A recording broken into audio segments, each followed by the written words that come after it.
We get to start a Week 9 Saturday in the Atlantic Coast Conference with the South's oldest rivalry.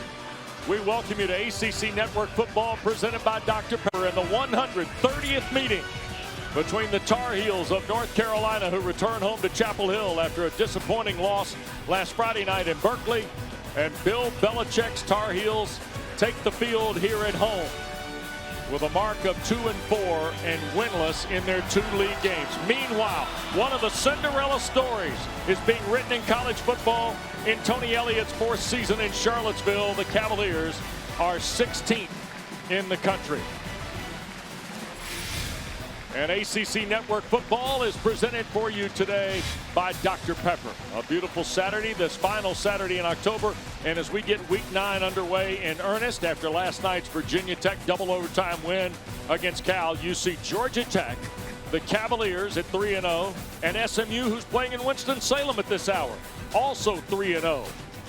We are tight as we get to November. We welcome you upstairs. Great to be with Steve Adazio, Dana Boyle in just a moment, Wes Durham. The old adage you coaches always say, they remember November. They certainly remember November, and there's some great football being played in November, and today's game will be another one of those great football Saturdays. Well, and these two have a knack for putting together classics here in recent years. But Virginia's story, well, it's probably been a little tight, but nonetheless successful. You know, the double overtime win against Florida State, then a week later, Jamari Taylor scores to win at Louisville, and then last Saturday night, they come from behind. Cam Robinson makes the hit on the safety, and Tony Elliott didn't necessarily want the Gatorade, but Virginia will take the win to go to 6-1. And Steve, a central figure in this season is the Wahoo's quarterback, Chandler Morris. Chandler is a guy who has it. He's got moxie. As the coaches say, he's confident but not arrogant, and he will rise the boats up with high tide in this football program. He's the real deal. He is one of the best performing quarterbacks statistically in the ACC. And Dana, we're finding out that Tony Elliott has got a lot on the line as this Virginia team goes down the stretch. That's right, Wes, and it's why he challenged his team to stay focused on the little things this week. He said, we can't eat the rat poisoning, and honestly, we've won nothing yet. He was really disappointed in the body language, lack of urgency in their come-from-behind win against Washington State, saying we were jogging off the field, we weren't focused on the details. We have to remain the aggressor. Now, bear with me here. He also said you can't win football games if you're not flushing the toilet. Now, strategically, Tony Elliott's the last one out of the locker room, whether it's a game, practice, home, or away. He checks to see if the toilets are flushed. He said, if you can't flush the toilet yourself or flush it for your teammate, how are you going to die for your brother on 4th and 1? So it's the little things that lead to the big things. I don't even want to know if you guys flushed the toilet before you came on air today, Wes and Steve. Dana, thank you. Virginia won the toss. They've elected to defer. We're going to get to see Carolina on offense first. And, of course, the first-year head coach of the Tar Heels is now a finalist for the Professional Football Hall of Fame, just announced this week. Bill Belichick in his first season, of course, 24 years as the Patriots head coach. It's been bumpy. Carolina's lost 4 of their last 5 ACC home games. They've lost 7 of their last 9 games, period, and 11 of 16. There is no return by the Tar Heels. There is a flag down.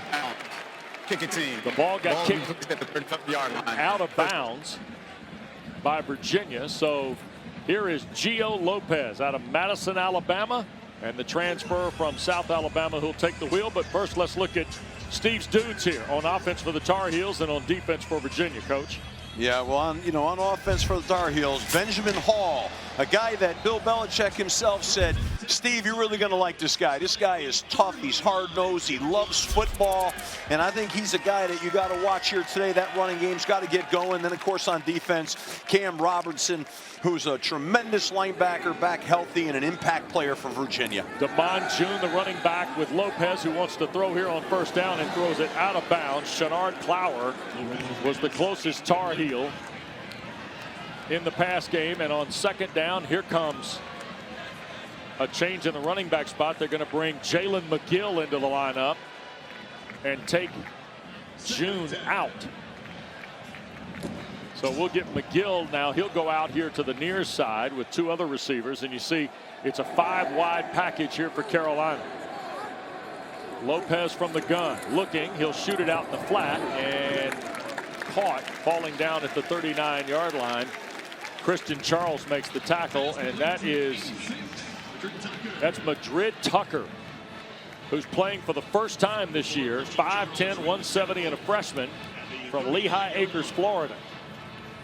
Well, I'll tell you, Wes, that was a nice throw there by Gio. That was a good opportunity to get the ball into the flat with a crisp pass and put them in a more manageable third down, which gives them a chance here to be able to keep the chains moving. You see the differential in Virginia's defense and Carolina's offense when it comes to third down. Lopez trying to make a throw. Now he'll be flush from the pocket to his right, wants to sail it. It's caught. There's a marker down on the play as Kobe Paysour backs out of bounds at the Cavalier 44-yard line. But a flag behind the play in the Carolina backfield.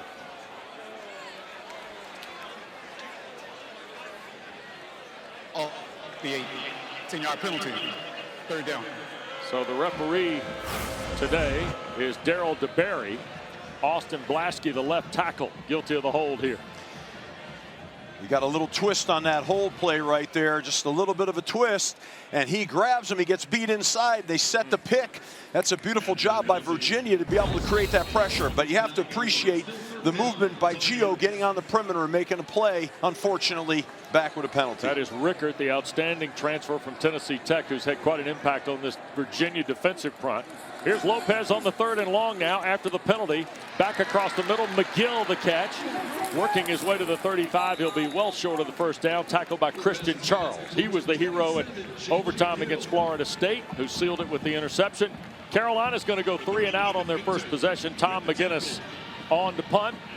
And Jaden Thomas is the punt returner for the Cavaliers. Remember, Cam Ross is injured, not with the team. And Ross had been off to a terrific start when it came to special teams in particular.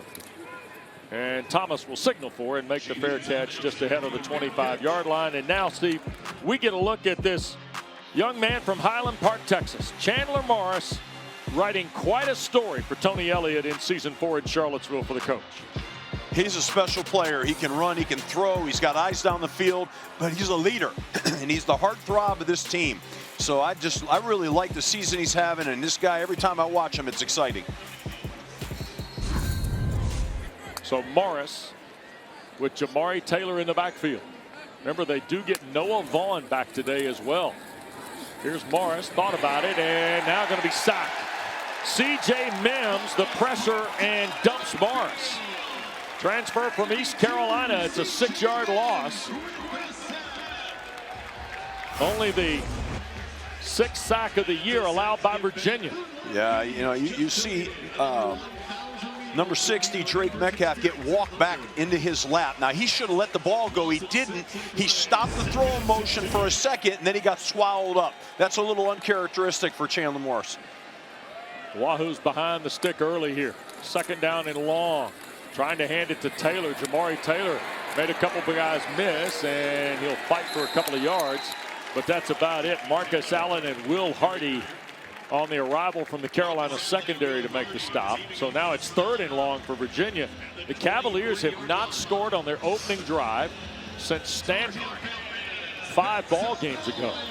And they're 3rd and 14 on their opening drive here, and you see they're 51% on 3rd down, which is 2nd best in the ACC, 15th nationally. Well, statistically, they don't have a great shot here, but with this quarterback, he stays alive and he extends plays. You never know what's going to happen here. Tar Heels are going to rush 4. Morris dumps it to Taylor here at the near side. And he'll go out of bounds around the 28-yard line, and Marcus Allen forced him out. And Virginia goes 3 and out. So they exchange 3 and outs. Do these two schools here early. And Carolina trying to at least build on some of the momentum that helped them last Friday night in Berkeley against the Golden Bears. I like that defensive series for Carolina. I like their defensive front is active. They're twisting. They're attacking the protection of Virginia. So that was a really good series. They're going to exchange blows here a little bit until each offense gets their footing and see how this thing rolls. Terrific punt by Sparks. Here's Will Hardy on the return. He'll get a couple of yards, and that will be a 52-yard punt by Sparks. We are underway in Chapel Hill. No score yet with the Wahoos and Tar Heels.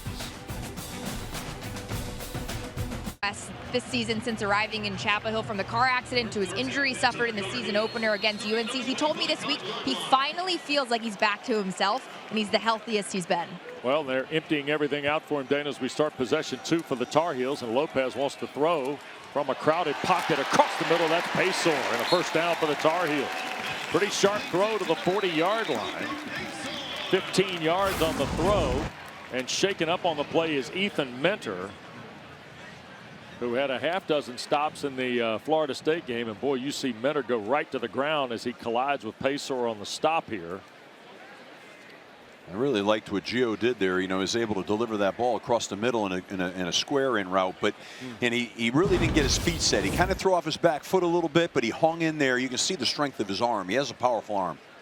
We're going to step aside. They tend to young Ethan Mentor. No score here in Chapel Hill. Well, Tony Elliott gets a thumbs up, and I think that's on Ethan Mentor's status. So good news for the Virginia safety who was shaken up a moment ago. Virginia's worked their way to the number 16 in the country, and in some ways you start to wonder, is this a team of destiny? 6-1, 3-0 in the league, averaging 40 points a game. Here's the remaining schedule after today. No conference losses. You'd think the tarot card for Charlotte might be in play, and Steve, even the orange one that gets you to the ticket to the field of 16, huh? It's all there. It's all there. They're in charge of what they do, but that path is never easy. Yeah, Damon June starts as the Tar Heel back on the 1st and 10 play as we resume action here for you. You see highest ranking Virginia's had in 18 years as they start play here today.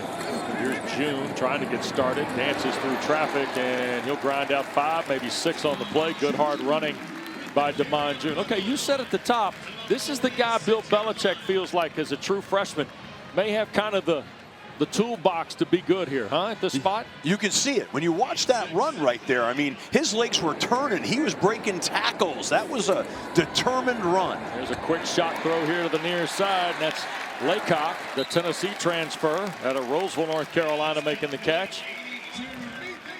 You know, this is what Coach Belichick talked about, you know, with Gio Lopez. What he does great are the RPOs. Yep. And that was an RPO right there. And you can tell he's a quick decision maker with that RPO. It's a one-read deal.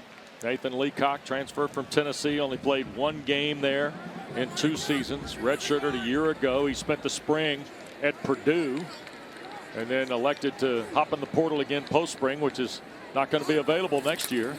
Here's Lopez again, looking to throw on a 1st and 10. Pressure coming, hit as he does, and it's caught! Going out of bounds, Jordan Ship, and another Carolina first down. Really nice Lopez throw. took a shot here, Steve. Yeah, he took a shot off of play action here. They're selling that insert zone play, and he takes a hit, but I like the ball that he delivers.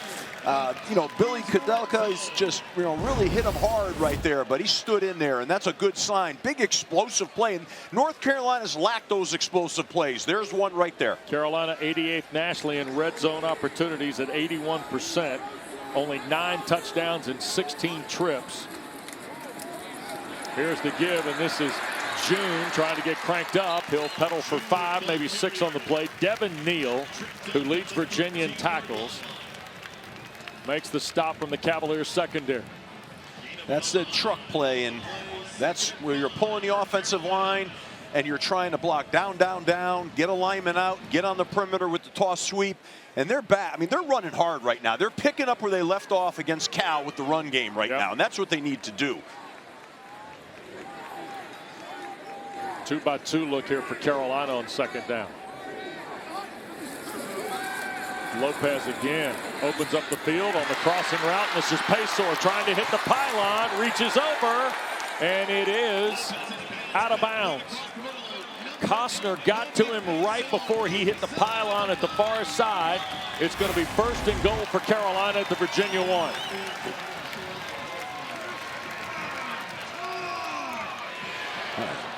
Wow. They're going to, I'm surprised they're not reviewing that, because to me, I thought that might have been a touchdown. Of course, my percentage hasn't been great, but that's what I think. The ruling on the field, the runner being short of the touchdown is up the review. So referee DeBerry You know, the old guy used to broadcast here, used to say that you can get a man to the moon, but you can't get the rest, Mike, to work at Kenan Stadium. Darryl DeBerry going to go for review here. We do not have access to the Game Day Operations Center in Charlotte. Question might be, speculation here on my part, Steve, was he out of bounds before the ball was reached to the pylon? Hard to tell. We haven't seen a view that. Oh, I don't know. I don't know. That's close. I think that's a touchdown, at least by the angles we're watching. But the beautiful thing is they probably have a couple more angles. Kobe Paysour, who had 6 catches for 101 the other night in Berkeley. Yeah, I got to think that's a touchdown. Yeah, called out of bounds on the field. They might reverse this.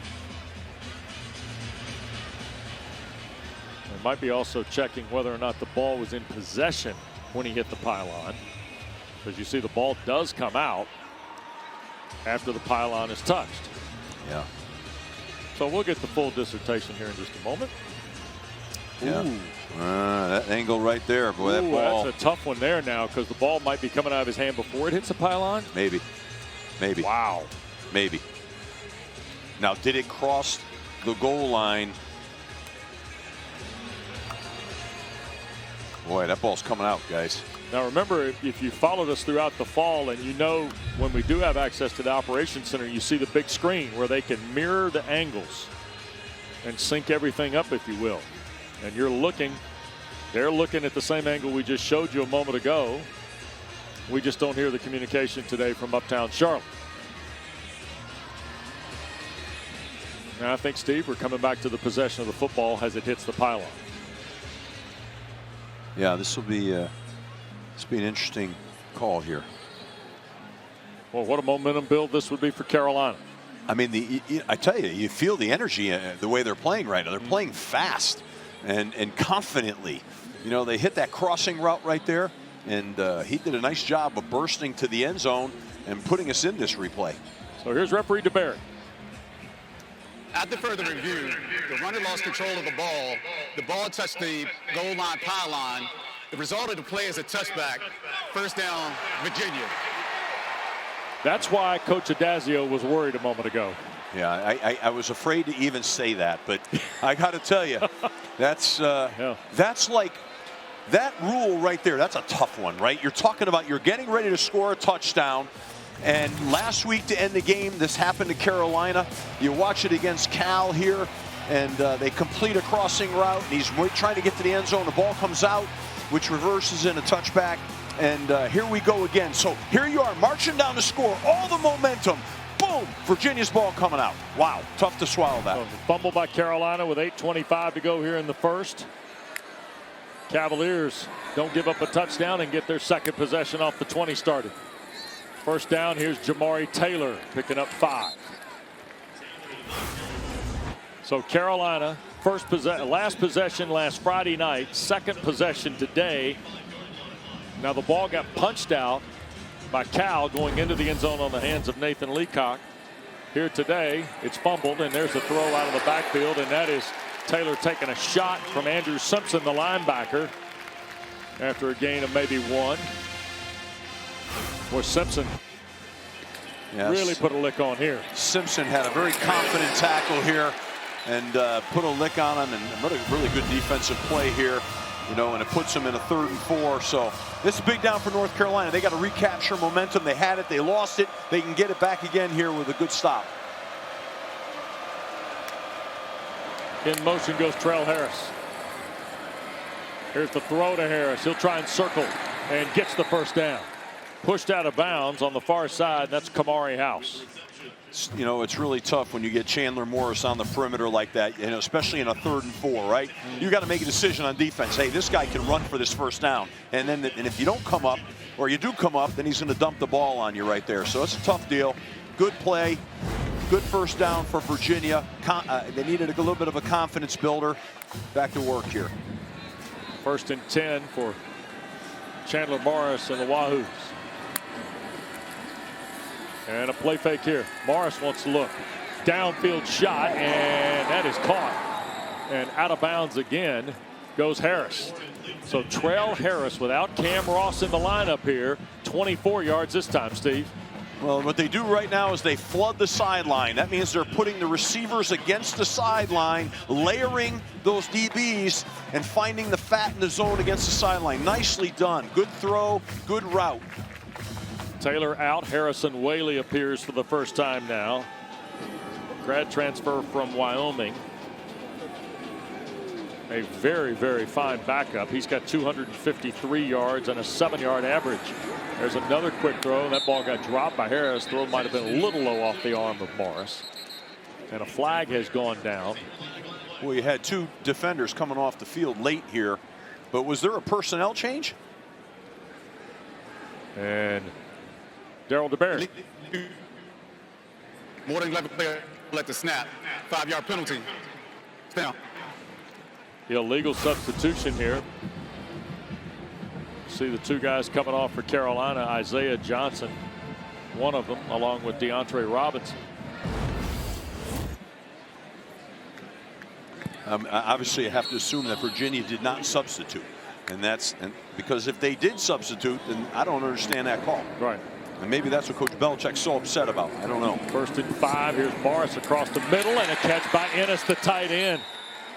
Virginia plays without Dakota Twitty, who had 11 catches on the year coming in. But boy, Sage Ennis, that's 21 yards and a heck of a catch. And the Cavaliers are on the hop at the Carolina 24 here. And Morris ready to go from the pocket. Back foot throw. Tried to dial Ennis again and got tied up in traffic, battling with Gavin Gibson, the safety. I'm going to tell you what right now. North Carolina's getting a lot of movement up front. They're knocking Virginia's offensive line back. So you're getting these off-base throws by Chandler Morris. And they're continuing to put pressure on this quarterback. But Steve, that pressure up front, can Virginia get off platform? They're a pretty good team when they break form a little bit sometimes, right? Yes, yes, yes. They might have to move the pocket here a little bit more. Tight end 3 receivers for Morris. Pistol set here on 2nd and 10. Going to hand the ball to Whaley here. And Harrison Whaley will pick up right at about 4, almost 5 on the play. It'll be a red zone snap. House and Mims the stop. It's probably their best run play. They run the wide zone, the stretch play, and they're able to get their bodies to cover defenders up and then let that back make that vertical up cut. You saw that on that play. I would say that's their best run play. But now we go into 3rd down here, and it's 3rd and 5, 3rd and 6. They've got to be able to convert this to, to stay positive in the red zone here and get touchdowns, not field goals. So this is a big down here. They've got to get a strong 6 yards. And you can see they're putting 3 receivers in the field. Maybe they're going to run some sort of flood concept. Yeah, pistol set again. They're going to hand it to Taylor. Here's Jamari Taylor trying to squeeze something up the middle, and he only gets a yard or 2. Will Hardy, senior safety from Lawrenceville, Georgia, on the stop. He had 7 tackles last Friday night in the loss at Cal. And Virginia's going to ask Bettridge to try and cover the rest here. Wes, that confuses me right now. I'm confused on that. I'm confused you're going to run a stretch play on 3rd and 6 without a mindset to go run, take another shot on 4th down. To run that play to get 6 yards out of a stretch play and then come out and kick a field goal, that does not make great sense to me. 34-yard try for Bettridge. Middle of the field kick here for Virginia to try and get on the board first. And right down the seam for Will Bettridge. So his 12th field goal of the year in 15 tries. Cavaliers are on the board first. 3-0 in Chapel Hill. ACC Network College Football is presented by Ice Cold Dr. Pepper. College football, it's a pepper thing. In Chapel Hill, we welcome you to Week 9. On this Saturday, you're watching the ACC on ESPN, and we're at Kenan Stadium for the 130th meeting of Virginia and Carolina. They played twice in about a 34-day span in 1892. Cavaliers won the first meeting 30-18 in Charlottesville, and Carolina won the second one in Atlanta, believe it or not, in 1892, 26-0. And Jalen McGill tackled on the kickoff. Carolina will start its 3rd possession off the 15. This is, in the FBS history books, the 2nd oldest rivalry. Only the Floyd of Rosedale, Steve, would be at the top of the card. The 130th meeting, tied for the 2nd most with Auburn and Georgia. That's the Deep South's oldest rivalry, Steve, not the South's oldest rivalry. They played every year since 1919, of course, a hiatus for World War II. You see Virginia's record when ranked playing unranked Carolina. 4-4-1. Wow, that's a lot of good history right there. Benjamin Hall into the ball game. Tar Heels off their 15. And Hall going to get the carry and push it out for about 3 yards before James Jackson, who was a hero here 2 years ago. And Tony Elliott's big win here over number 10 North Carolina a couple seasons ago. This rivalry also produces that. You know, in fact, how about James Jackson? Drake May late in the game. Carolina needs a score. Took it off his shoe tops. Preserves the Cavalier win. 31-27. How about that? Almost to the day for the Cavaliers. Here's Lopez on second down now. And Hall trying to bend it back into traffic. It'll be third down. Dana? Just an update on the Virginia sidelines. Ethan Minter went into the locker room. He got x-rays on his left shoulder. He's back out on the sidelines. They have not given his helmet back to him. His status to return is undetermined. I'll keep you guys posted when I learn more. All right, Christian Charles has filled that gap. We've also seen Corey Costner play a little bit in that free safety spur position. Davion Goss has come in to the ball game now. Steve, we have already seen this is the fourth Carolina running back in 3 possessions for Bill Belichick. Lopez back foot throw, crossing route, and a flag down and the catch, and that's Madrid Tucker on the grab. He's going to be short of the first down. Daniel Rickert on the cover for Virginia, and already Antonio Clary is signaling that the penalty is on Carolina. And I think Virginia's going to decline this. Offense number 86. The penalties decline. 4th down. So it's 3 and out for the Tar Heel offense. Yeah, that's not good, not productive. You saw right there that Virginia was bringing pressure too. They brought 5, which put him in man coverage, but they want to try to get Gio Lopez off his mark and make him uncomfortable. So I look to see a little bit more pressure start to stoke up here by Virginia. So here's McGinnis to punt it away to Jaden Thomas, the Notre Dame transfer. Wow, Thomas has to reach back, flag that down like he's playing deep short. And he'll cross the 35 to the 37. It's a 46-yard punt. And so the Cavaliers will get it back with a 3-0 lead. Don't forget, a full Saturday of ACC Network football. Next stop, Acrisure Stadium in Pittsburgh. NC State off a bye week. And Pitt after the win at Syracuse. 5-2 overall, 3-1 in the league. And then it's off to Louisville. ACC Primetime presented by ServPro tonight. Boston College visits number 19 Louisville. Excited to see what the Cards can do following up the win at Miami. At home at night. Yeah. Tough deal, tough venue to go in and play at. Off the 37, here's Jamari Taylor trying to get to the near side. And a terrific play, and that is Tyler Thompson, who had a sensational ball game last Friday night in Berkeley. Steve, with 2 sacks and 2 behind the line and a forced fumble. Thompson's really coming into his own here the last couple weeks. Well, he defeated the block, and he made a play on that stretch play. It was really good defense. Morris, quick snap off the 37 and guns that by Cameron Courtney. Incomplete. I tell you what now, Wes, what I've seen on film, this North Carolina defense is getting better every week. And what I like about them is they play with really good fundamentals. That defensive line is playing with good fundamentals. They defeat blocks, get off blocks. Those are the things that are going to continue to allow them to improve week to week. So 3rd down in the full 10 for Morris and the Cavaliers. That's Harris in motion and a reset to the slot. Pressure coming. Morris in the pocket. Now wants to throw. Going to throw it on the perimeter. A flag is thrown. The catch is made out there. And that was Jaden Thomas on the grab, but I think Virginia's going to be ticketed for a hold here. Yeah, I think so too. I think I'm not sure who they're going to get with this. The right side of the Cavalier offensive line, I think.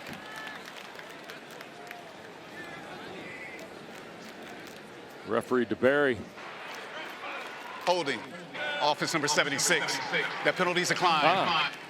4th down. Brady Wilson, who's returning to the lineup today for Tony Elliott. He had missed the last 3 games after being injured against Stanford. And he is guilty of the hold up the middle. Yeah, I don't like that call. I don't like that call at all. I'm just I mean, I know that's the line coach of me right now. Sure. But I mean, he's playing aggressive football and he's driving through the play. I don't know about that. So here is the punt for Sparks. Will Hardy deep to receive, and there's a flag thrown. Hardy tried to field it at the 10. Things got almost unbuckled there. And let's see what happens here. Tony Elliott, a couple steps off the Virginia bench, a little frustrated. Yeah, that's not a roughing the kicker. That's come from the line of scrimmage. It's an offsides penalty, I think.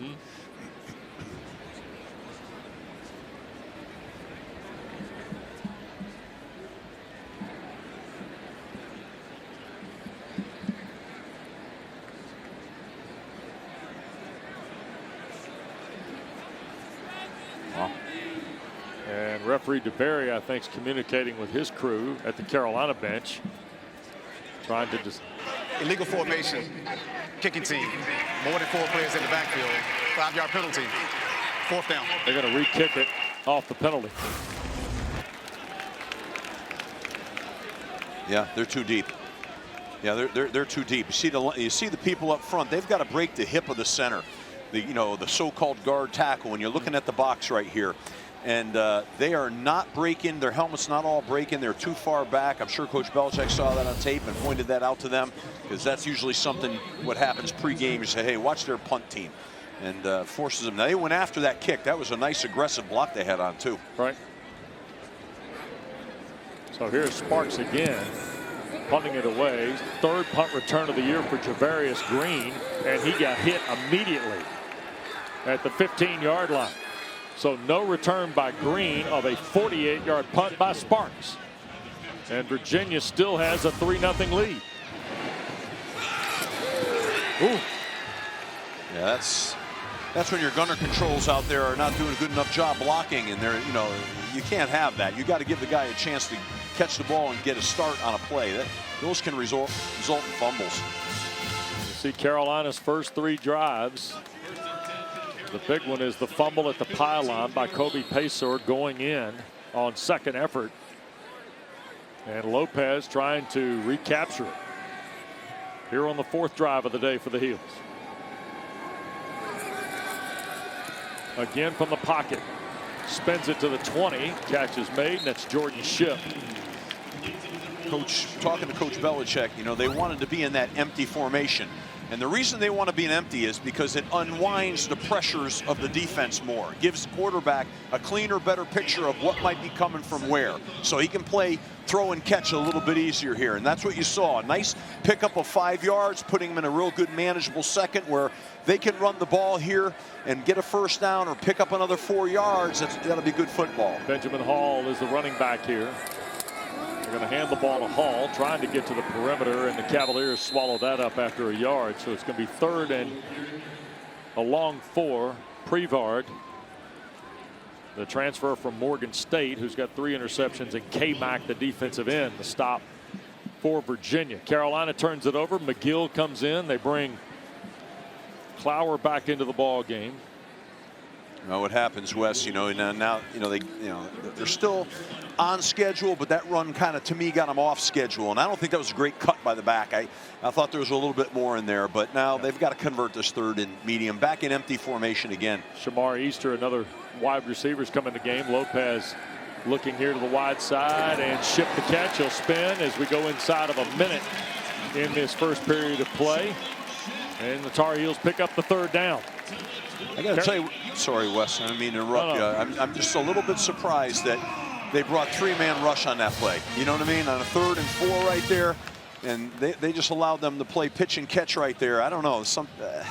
That didn't feel good to me. Bill Belichick's got Gio Lopez off to a 9 of 10 start for 90 yards today. 1st and 10 out at the 28. Lopez from the pocket again to his left, downfield throw intended for Easter and incomplete. Crowd wants pass interference on Prevard. There is no flag.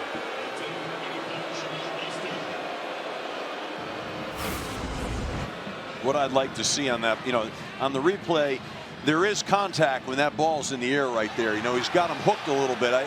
I understand what the crowd's looking at here, but I think walking that back a little bit, though, I was surprised that Gio didn't run for that first down. He had a wide open lane. Just go get the first down. That used to frustrate me.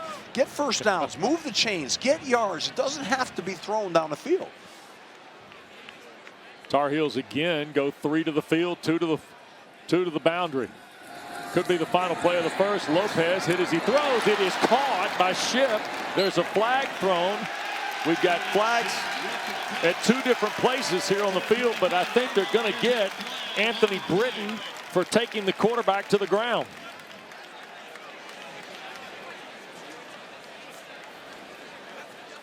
On the final play of the quarter. Personal foul, roughing the passer. Yep. Defense. That 15-yard penalty will be added to the end of the play. Automatic, first down. So we're going to go to quarter 2 here in Chapel Hill, and Carolina's going to have the ball at midfield. Well, I tell you what, they're you know, North Carolina got the penalty, and that's lucky for them. But throwing that ball like he did, 3-0. Welcome back to Chapel Hill. I'm joined now by head football coach Tony Elliott. Coach, the start of this game looks eerily similar to that Washington State game. What has your attention as we move to the second quarter? Oh, well, you know, defense has got some stops, right? We took advantage of a turnover. We got points off a turnover, right? Offense is moving the ball. Hey, they came to play, and this is a good team that's getting better. And I'm excited. I like where the defense is. We're going to get settled in on offense, and we'll be just fine. Thank you. Thank you. Tar Heels have the ball midfield after the penalty. First down. We go to quarter 2 and a 3-0 Virginia lead. And Davion Goss off a play fake. Here's Lopez looking to throw, looking deep shot, and well overthrown. Paysor was there. Easter was there. But that ball was 10 yards over their head, respectively. And 5 yards from the nearest Cavalier. Yeah, you're taking a shot on play action, but there was nobody open. You probably good thing that it's overthrown there because there's a lot of coverage there. So you took your shot. Now you wind up on second down. You got to get half of this right now on second down. Put yourself in a manageable. Lopez coming off his best first quarter of the year. 83% on 10 of 12. 97 yards. Second down in the full 10. And Lopez hit as he throws. Try to go to Jake Johnson here on the perimeter. They're going to get another flag here. This is going to be on Mitchell Melton, I think, for a hit on Gio Lopez. So, referee DeBerry. Personal foul, roughing the passer. Defense number 17. 15-yard penalty, automatic, first down. So 3 penalties on Virginia. And Tony Elliott thinks that might have been a little nickel dime here. Yeah, I'm kind of with Tony. Maybe because it was hands to the face mask. I think that's what got him there more than anything else. But they ran an RPO on that play, and the run was wide open, but he decided to throw that. Now they're going to get this 15 yards through a penalty. Put him in a nice first down situation here with good field position. Coach, they're going 2 tights. Look at this, unbalanced all the way out. Bracketing the lineman. Now play fake to June. Lopez wants to throw. Back to June, but trying to square away from some pursuit and has a hard time doing it. Britton got him on the ground with Jordan Robinson. Yeah, that was some nice running there by Damon June. I mean, he showed a little spin move out there because there was nothing there. But at the end of the day, you know, he got a few. Freddie Kitchen's been playing in the sand drawing plays, huh? They're trying to hit that vertical route down the field. It wasn't open. He had to dump it down. Connor Cox has come in, South Carolina transfer. He's a tight end in the lineup, so they go kind of 2 tights and 1 back. A lot of packaging in the Tar Heel offense for Lopez, who's under center. They're going to hand it to June and tries to get to the perimeter. Be taken down around the 32, and here's another flag. There's a flag thrown at the tackle in front of the Virginia bench. And Tony Elliott turning and talking to his players here.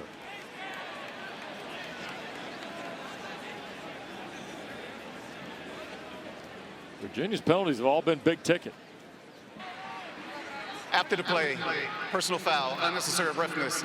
Defense number 93. Wow. 15-yard penalty, automatic, first down. And in a, you know, Steve, for the most part, in scouting Virginia, yeah, they have some unforced errors, but on the whole, a more disciplined team than others. Wouldn't you agree? Yes, well Not coached. right now, though. No. Yeah. Oh, that's a legitimate penalty. Yeah. I mean, when you watch the replay, that's just not good. And I know he's trying to play hard. Listen, I love guys that want to play hard. Right. But you can't play foolish. And so what's happening is these unforced errors right now are giving a lot of life to North Carolina and giving them an opportunity to have a good red zone shot here. Red zone opportunity on Virginia's 4th penalty now for Gio Lopez and Carolina. June the back. They'll hand it to him, and Damon June is tripped up shy of the 15-yard line.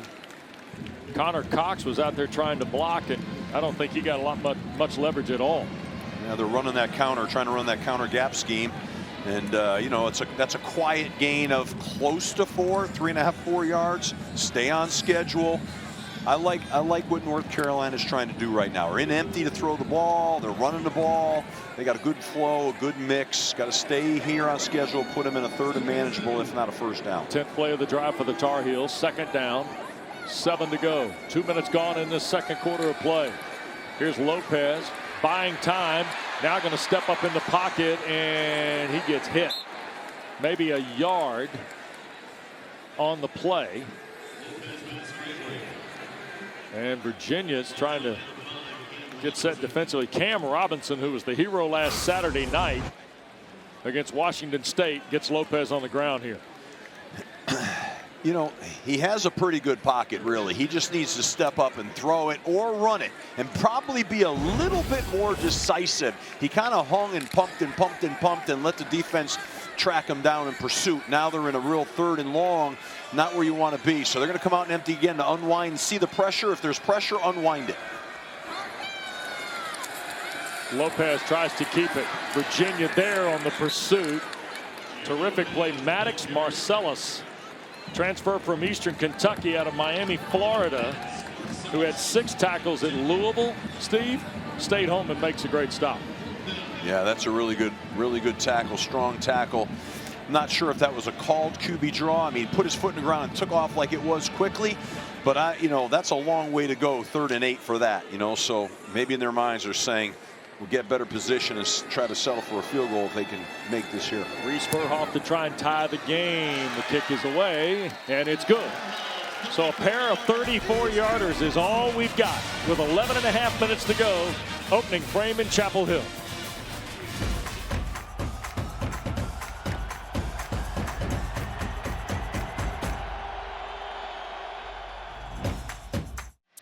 The last time Virginia was ranked and had a meeting with Carolina was 20 years ago, and the results were interesting. The Tar Heels scored the game's only touchdown.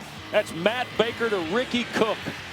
And they beat the 23rd ranked Cavaliers in a Steve Adazio special, Dana, 7-5. Steve Adazio special. That means great defense. Ricky Cook's only career touchdown, by the way. Matt Baker, by the way, NFL assistant Matt Baker now. Lineage of Carolina players. Just part of the South's oldest rivalry. Floyd of Rosedale's the only one they've played for. Well, Steve Adazio special also means, guys, offensive line play.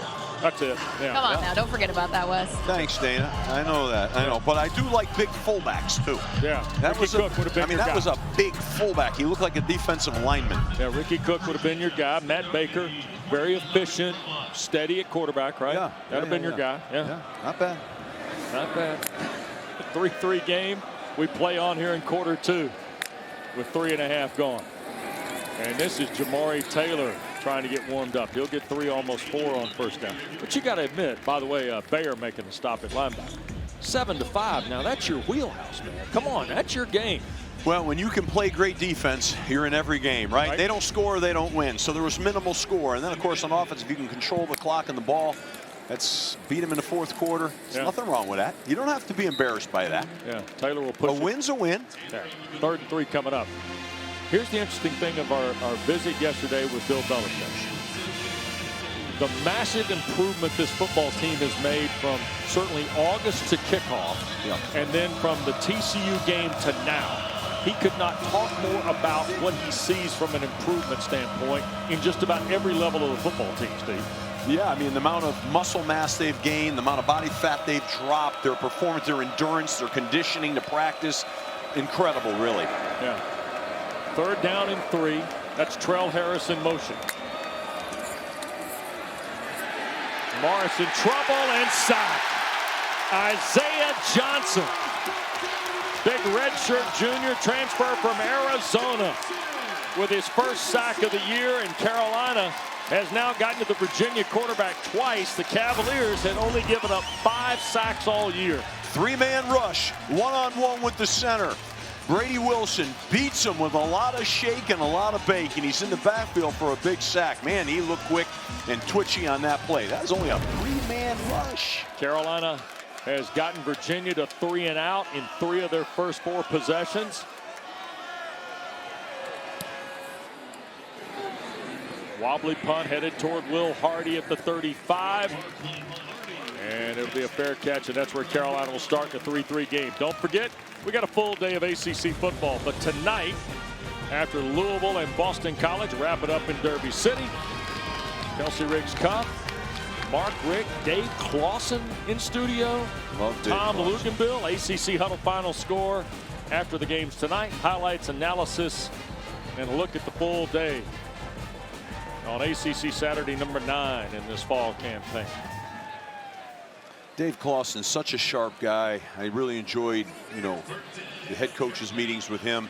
He's very thoughtful. He's got great insight into the game and great looking forward. A great ambassador to football and a heck of a football coach. Yeah, great to have all you guys that coached in this league on the ACC Network team. 4-man front for Virginia. Lopez off to a terrific start today. Throws it beyond the reach of Ship, who had Prevard in coverage for Virginia. Trying to get the ball out quick. They brought a 5-man rush that time, Virginia did. So, he was trying to get it out, just was off the mark. And, of course, I hate these longs, man. 2nd and long, 3rd and long. You like 1st down to be a very efficient down where you get 4 to 5 yards at a minimum, and you're always on schedule instead of playing from behind the chains. 2nd down, the full 10. Ship resets here at the bottom of your screen. Lopez looks that way. Ball got deflected and incomplete. And Virginia got back there. Melton again. Cavaliers are getting to Gio Lopez, but Steve, to your point about Chandler Morris, Lopez is getting the ball out just a heartbeat before it seems Morris does, where he's gotten himself sacked a couple times. Lopez is cutting it loose just ahead of the pressure. He is, but Virginia's getting good pressure. That time they had another 5-man rush, and they're knocking back the line a little bit at times here and creating pocket problems for Gia. So here's Goss in the backfield on 3rd and the full 10. Lopez trying to get it to Ship, middle of the field, and Jordan Ship will be taken down 2.5 yards shy of the sticks. See how smooth he McGinnis on again. Yeah, Jordan Ship looked really good. I mean, he caught that in stride. He was gliding with that ball. He's not little now. Yep. I mean, he's a 6'2", 190-pounder. I mean, he's got some size, but he's a smooth-looking athlete. They need to find the ability to get the ball to him. Yeah, I had a chance to visit with him for a few minutes yesterday during our visit here in Chapel Hill. What a terrific kid. Sophomore from Providence Day in Charlotte is Jordan Ship. End over end punt by McGinnis. And Thomas trying to make a play on the punt return. Here's Thomas up the far side. 25-30, stays in bounds. Finally tackled out of bounds near the 40-yard line of Virginia. Terrific effort by Thomas trying to offset the loss of Cam Ross in the return game. Virginia gets a good place to start. 3-3 game. Chandler Morris and the Cavaliers trying to find some momentum offensively when we come back to Chapel Hill.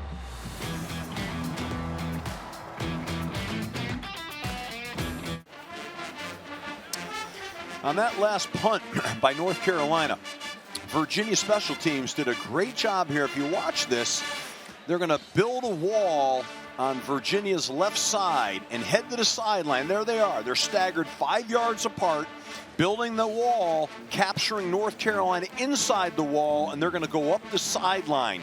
Tony Elliott coaches the special teams. That's the head coach involvement right there. What a nice scheme. Nice job. Virginia's best starting spot today at its 40 in the 3-3 game. In fact, we're 3-3 across the board with the noon action here in the ACC. Yeah, 3-3 everywhere. Yeah. Huh? SMU, Wake Forest, Georgia Tech, Syracuse, and here in Chapel Hill with Morris to throw. Pumps, looks, now in trouble. To his left, trying to get a block. He'll ride it upfield for about 8. Taken out of bounds by House, the linebacker. Boy, does he avoid another sack here by Carolina's pressure. Yeah, I mean, they're collapsing the pocket right now, and he's hesitating, getting swallowed in there. But look at his feet. He stays alive. He comes out of the pocket, and then he's got enough burst down the sideline. Here's the give to Taylor. He's going to pivot, re-rack, first down and more. Plunges it into the Carolina territory to the 42. And what did defensive coordinator Steve Belichick tell us yesterday about Chandler Morris? He makes plays, but he makes plays both ways, with his arm and his feet. No doubt. Here's a quick throw to the perimeter, and that is hauled in. John Rogers. There's Steve Belichick, who was a Jed Fish at Washington last year. John Rogers, who had 2 catches at Louisville, has his 6th catch of the season there. Yeah, I mean, that, you know, they got that out quick. It was a good throw because they broke on that ball fast. Now they're going to hand it to Taylor again, and I don't think he got back to the line of scrimmage. Maybe did. That's good defense right there. They brought pressure from the field, slanted the front. The way they were trying to run the play, Steve Belichick's done a really nice job here with this defense today. They're playing fast. I like the way he's defending and scheming against Virginia. This North Carolina team is coming to play today, and they look well prepared. Thompson and Bear on the stop there. 2 guys they're pretty excited about. And now, 3rd and long for Morris and Virginia. Carolina bringing heat. Morris going to cut it loose. Edgerrin the catch. That'll be a first down at the 30-yard line. Jalen Thompson on the Purdue transfer. Jamal Edgerrin, who had 5 for 102 last Saturday night. And Steve, every ball seemed to be a big one when Edgerrin was making plays. Cavaliers quick. Another throw. This is Harris at the 10, and Trell Harris keeps his feet and scores. What incredible effort. Individual effort. Good ball, good pass. Great run after catch. Trell Harris is into the end zone for the first time since a 3-touchdown catch night against Stanford. Get a 4-man rush. He's got a clean pocket. He throws a good ball. That's a missed tackle right there. Good strong legs. Missed tackle by Marcus Allen, but you got to really appreciate the effort there for the touchdown. So with 6.5 minutes to go, Virginia on the board. Morris to Harris, 30 yards. And Bettridge for the point to make it a touchdown difference. So Trell Harris, who had a whale of a night against Stanford, 4 catches, 145 and 3, is back on the board for the first time. Touchdown catch here makes it a 10-3 Cavalier lead.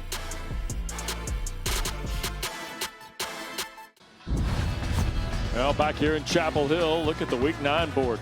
We were just everybody 3-3, Steve. Now all 3 games in action are at 10-3. Kind of eerie. Jake Dickert and Wake Forest with the lead in Winston-Salem. Georgia Tech up on Syracuse and Atlanta. And, of course, Chandler Morris to Trell Harris here has made it 10-3 Virginia. And last night, the Hokies ran for 357 on the ground. Wow, that's a big night. And a double overtime win over Cal. And time for today's Good Hands play, brought to you by Allstate. Let's re-rack the TD throw here, Coach. Yeah, clean pocket. Nice throw, but it's all right there. Trell breaking tackles and burst into the end zone and putting Virginia up with the lead. Now it's North Carolina's got to come back here and respond. That's part of the growth and development right now of this football team, to say, okay, we can respond here. There you see Trell Harris. Here's Lopez for 1st and 10. Benjamin Hall's come in as the running back. We've seen 4 backs for Carolina in the opening half. And Hall trying to find a seam. And he'll get 3, maybe 4. Cam Robinson the stop, Dana. One point to note, too, defensively for UNC, Wes and Steve, is that they're playing without their best player on defense and Thaddeus Dix in the corner. He's day-to-day due to injury, but not only is one of their best players on defense, he's also bringing that leadership piece. Now, he is on the sideline still imposing that leadership, but not having him on the field is a big loss. Yeah, one of the two Washington transfers, House being the other, that played for Steve Belichick a season ago in the Pacific Northwest. Not easy losing your best corner now. That does make a dent on you. Here's Lopez retreating, and he's just going to throw it away incomplete. Pressure was coming. Jameer Carter making the stop, and Lopez is now 6 of his last 11 after starting 6 of his first 7. Well, that was a screen right there. They were setting up a screen, so they let them run through, but the timing was off, you know. Yeah. And the back, you know, they got the back got caught up in there. Another quick look at it. Yeah, the timing was off on the screen play. Carolina 1 for 5 on 3rd down. And Lopez quickly again looking to throw. Hit as he does, and it's caught. And back across for the first down. Carolina advances it out to the 44-yard line, and that's McGill. Jalen McGill holding on for 15 yards here, and this was thrown through the eye of the needle. Yeah, nice pocket. He steps up and he throws that ball, and they're able to get a critical first down. They needed to keep this drive moving, and they did. Now they have an opportunity here. Maybe they can get a shot down the field. McGill stays in the ball game as the lone setback here. Carolina with a couple tight ends and 2 receivers on first down, and McGill will scramble for a couple of yards to the 47. That's tough. They're running in the rifle from the field, which means they're bringing a safety from the field, rotating the defensive front. Nowhere to really run with the ball there. It's good defense by Virginia. And I saw Carolina checked into that play, which kind of surprised me a little bit. You know, I don't know if that's the play you want to be in versus that blitz, but whatever. Steve, if you're Freddie Kitchens and Bill Belichick, you're sorting through personnel. You're trying to find, you've had some good things go on last week at Cal. You're trying to find that rhythm a little bit, but you're also doing it with a lot of different people here too. Yeah, no question about it. I mean, that makes it hard, but I think they're given an opportunity for Gio Lopez to get going here today. 86, that's Madrid Tucker again, making another catch. That's 9 yards for the true freshman who's playing for the first time today. Good ball. He had a lot of zip on that ball. Oh yeah, Lopez can spin it now.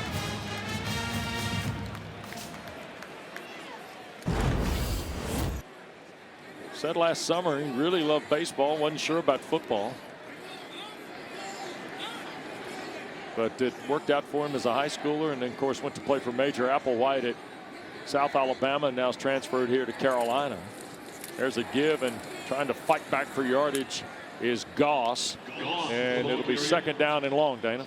Well, you guys were talking about it. 70 new players, 30 true freshmen, and 40 from the portal. Gio Lopez told me this week that he said, there's so many new faces. He said, I didn't realize until a few weeks into fall camp that Max Johnson, who sits in the same quarterback room as me, was brothers with Jake Johnson. He said there was some weird brotherly love going on, and I thought, that's kind of odd, but I guess they're just really good friends. Well, they're brothers, Gio.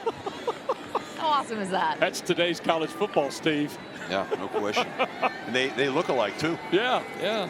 Good way to go, Gio. Pick it up. Here's Clower. He'll hold on. Still short of the first down. Devin Neal, the tackle. Or that's Tucker, 86. Shenard Clower is 5'9", 165. He's a dreadnought from Lakeland. And then Madrid Tucker's 5'10", 170. You couldn't tell them apart. And when they stand on the field, one's 86 and one's 85.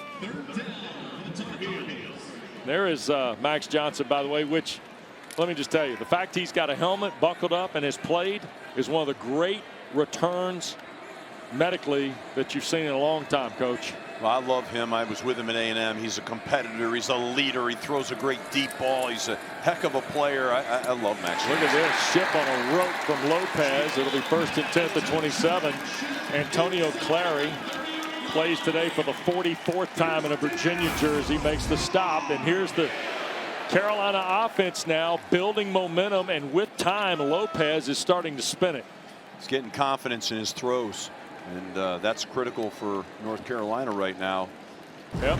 to have him play at a higher level. He needed to do that, and he's doing it right now so far today in this game. Tar Heels are going to let the clock work to the 2-minute timeout. It's a 10-3 game here in Chapel Hill. Virginia with the lead, and Carolina may be trying to finish the half here. Back to Chapel Hill in a moment.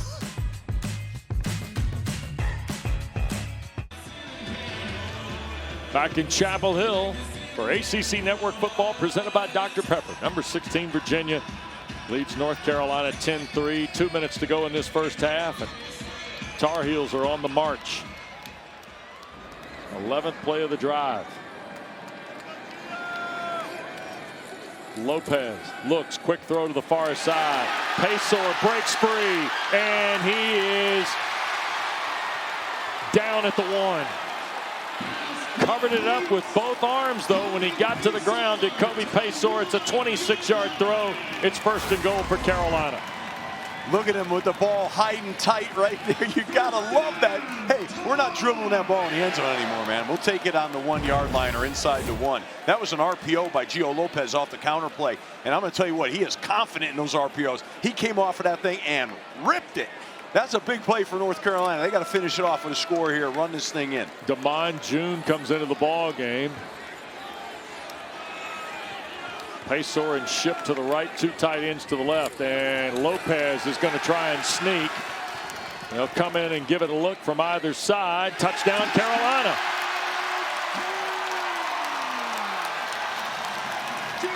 It is the 2nd rushing score of the year for Gio Lopez. And set up by a pretty sharp 26-yard throw, Steve. Yeah, like I said, really nice RPO action. But look at this. Puts his foot in the ground. That's bad tackling now. But he gets his foot in the ground, gets vertical, sure hands it. But Coach Belichick, thank you. Thank you for the quarterback under center, quarterback sneak inside the 1 for the touchdown. Not the shotgun, under center, score a touchdown. We got us a ball game. 10 plays, 75 yards, 5-12 the time of the drive. Gio Lopez 5 for 6 and 66 yards on the drive, and we're now tied at 10 on the Verhoff extra point. Virginia has all 3 timeouts and a minute 24 in a 10-10 game here in Chapel Hill. Well, this is, you know, in your run in a season when you're having a good year, and they've had their share of them at Virginia this year, but they're in another one here where they're going to have to dig deep right now. They're going to have to answer. You got Carolina getting better every week. They're playing fast, playing hard, building belief. Right. And then you have Virginia on the other side saying, okay, we're in uncharted territory playing from the front right now, but we've got to dig deep and answer here against North Carolina. So this is all good stuff, you know, on both sides, Wes. Chandler Morris, he and offensive coordinator Des Kitchings get to work here on this last possession for the Cavaliers. Jamari Taylor is deep here for the kick, and there'll be no return. Virginia is going to start from its 25-yard line. You see Morris on the jog out, and of course he and Tony Elliott, long association for these guys. That's not their first time hanging out. Since age 12, you said, right? Well, age 12. Give me a little of that Wesology right now. Right about in that neighborhood, because Tony Elliott, of course, was a long-time assistant from 2011 to 2021 at Clemson, and one time he tutored under an offensive coordinator named Chad Morris. And Chad is somewhere in this building today watching his son. Yeah, it's awesome feeling, man. Your dad, you got your son out there. Pretty cool. Quick throw in the slot, and that's Courtney trying to get a couple of yards. Caleb Koss, the tackle out of the Tar Heels secondary. And of course, let's drag out some Clemson photos. There's Tony Elliott, second from the right, next to Jeff Scott and Robbie Caldwell. Dabo Sweeney and that staff. There's another throw out of the backfield. Taylor spins off a 1, keeps his feet, out of bounds he goes at the 32. It'll be 3rd and 3 with Will Hardy shoving him out. As they, you know, that was not great tackling, and North Carolina's been tackling well, but that was not an example of it. But now we got 3rd and medium here for Virginia. Yep. And this is where, you know, I think Chandler Morris has got to, you know, he's my dude on offense for Virginia. He's got to be doodly right now. You know, the big D has got to come up here. Virginia 2 for 6 on third down. Carolina bringing 3. Morris going to hang it upfield for Courtney. Cannot come up with it. He was battling Caleb Koss stride for stride. And Virginia's going to give this over with 55 seconds left. This is a really nice throw here, I think. I mean, he lays it up here, and that's, you got it. It's a tough catch. It's not an easy catch, but that's a ball you want to be able to bring in and be a big strike and a big explosive. So they took a shot, they missed, but you got to kind of appreciate that. That'll come back to you later. Tony Elliott's got 4 3-and-outs in the Cavaliers' first 6 possessions here today. Javarius Green is deep. Here is Sparks. A wobbly punt. Hardy is the up man in punt cover, or punt return rather. Green the catch, tries to work back toward the 25, and he'll be taken down there. Well, if you like watching the best games, tune in tomorrow at noon here on ACC Network. The nation's 5th-ranked volleyball teams in action. Stanford meets Georgia Tech at historic O'Keefe Gym, and then at 7 o'clock Eastern we got soccer on the ladies' side. Number 7 Dukes at NC State. Noon and 7 tomorrow on an ACC Sunday on ACCN and the ESPN app. I love that volleyball, man. I used to watch my daughter-in-law BC play volleyball. That's fun. That's a heck of a sport, man. So Gio Lopez, look at this, Steve. A season high 173 passing in the opening half. I know Dana's going to get a chance to speak with Bill Belichick before we get to the second half. Steve, this might be their best half of football, both sides. Yeah, I would think it is, and they need Gio Lopez to step up and make the plays he's making. It's really important. Here's Lopez trying to keep his feet to his right. Now fires it down the field. Paysor, it's well overthrown. Incomplete. Christian Charles was in coverage.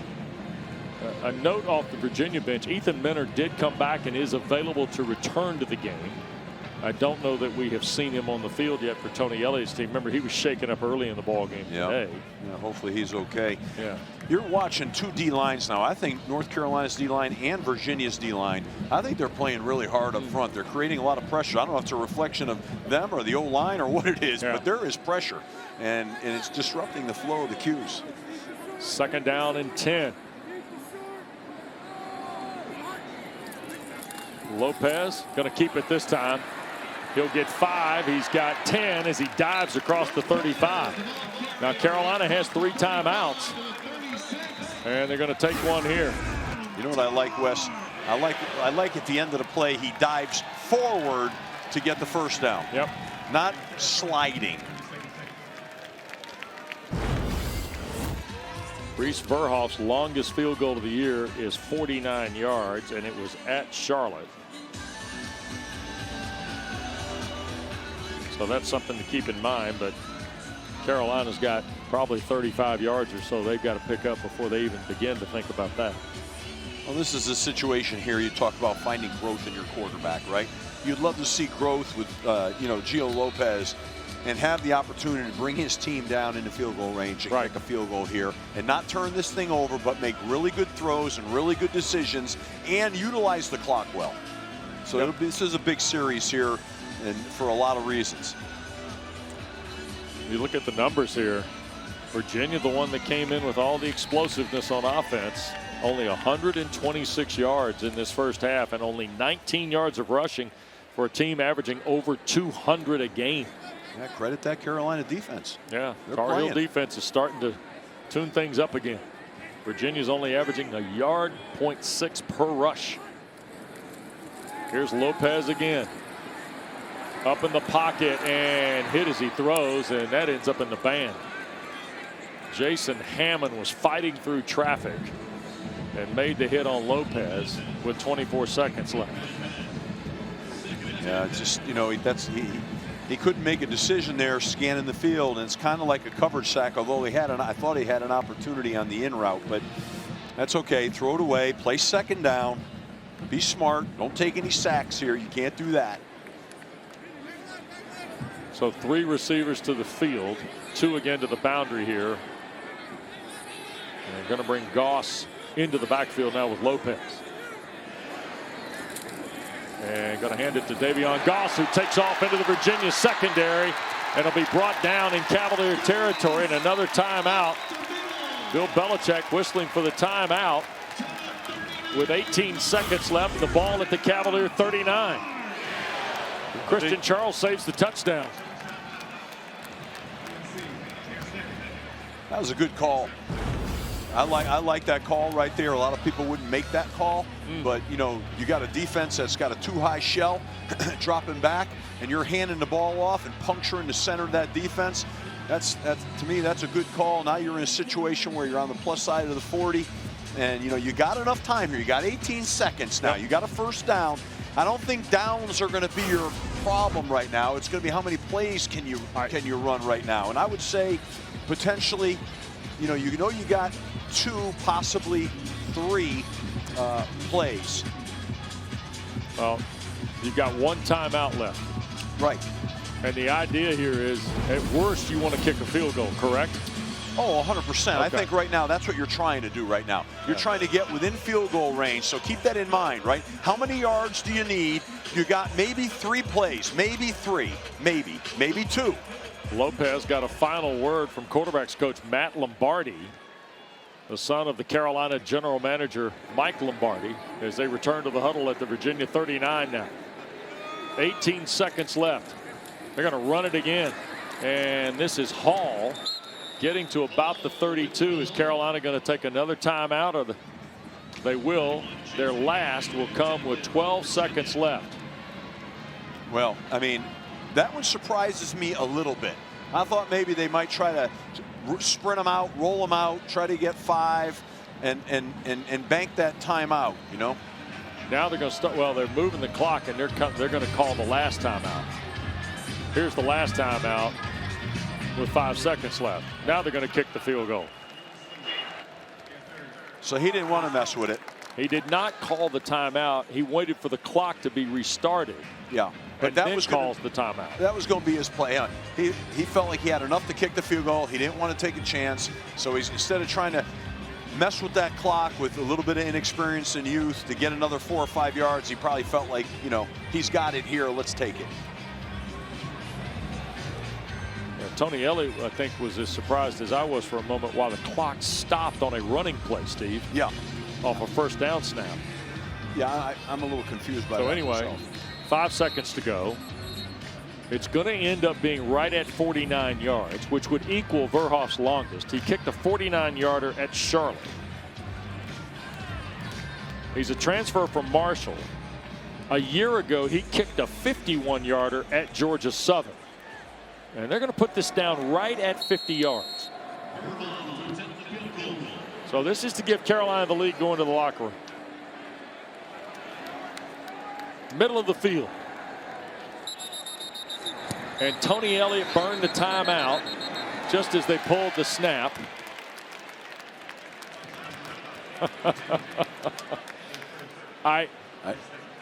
When Bill Belichick was the coach of the New England Patriots, and Mike Vrabel was one of his linebackers, he later had another linebacker, Rob Ninkovich. And those of you that are Patriot fans remember that Vrabel and Ninkovich were both infamous for this. Yeah. When the Patriots had timeouts and an opponent was kind of trying to kick a field goal late in the game, Vrabel or Ninkovich was the guys that banged the timeout. Yeah, there's another school of thought there, though. Don't give the kicker a warm-up rep. If you're going to bang the timeout, bang it right before he kicks it. And to Verhoff's credit, he took the warm-up rep. I know. I like to me, you bang him before that foot hits, before that happens. But see if he can drive it in the fairway again, Steve. Snap, spot, kick away by Verhoff. And it is no good. He tugged it to the left. And we're going to go to the break in Chapel Hill, tied at 10. So the Cavaliers have seen Carolina play their best half of football, perhaps on both sides of the ball, offensively and defensively, despite a turnover on their second possession. Virginia will have the ball to start the second half when we rejoin you from Chapel Hill. But first, off to Derby City and their customized bourbon. Here's Taylor Tannenbaum, Eddie Royal, Eric McLean, and Jimbo Fisher. All in a Forest, ACC Network football presented by Dr. Pepper. We're in the 130th edition of the South's oldest rivalry, and here at the half, North Carolina and number 16 Virginia are tied at 10. Wes Durham, Steve Addazio, Dana Boyle in just a moment. Carolina had an opportunity early, second possession. Ball got loose, fumbled into the end zone, touchback for Virginia. This game then counterpunched seemingly the rest of the first half, Coach. I don't think any question. I think both defensive lines for Virginia and North Carolina are playing really well. They're controlling the line of scrimmage and pressuring the quarterbacks. Well, Gatorades, is it in you? How about the change of momentum? Here it is right here. Looks like Kobe Pacer is going into the end zone. Ball is ruled to be out of his hand. It hit the pylon, goes through. That's a touchback. Then Virginia takes advantage. In a 3-3 game, Trell Harris breaks free. 30-yard touchdown. And then Carolina answers on a nice long drive that ends up with a Gio Lopez 1-yard run. So we go to the locker room tied at 10. Dana, the consensus up here is that we just saw Carolina's best 30 minutes of football this season. Well, Wes, I thought the same thing, and I asked Bill Belichick, is this the best half of football you played? And he said, absolutely not. I said, how do you punch back? He said, we've got to stop turning the ball over. He is pleased with the play of his quarterback, Gio Lopez, though, guys. Well, that's why he's going to Canton, Ohio, Steve, and we're not.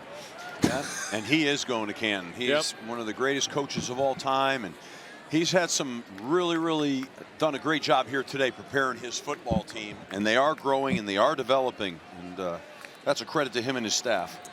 So here are the Cavaliers trying to stay in the top of the ACC race with Morris, and pressure immediately on first down. He'll re-rack, now wants to throw down the field, and he'll misfire to Taylor.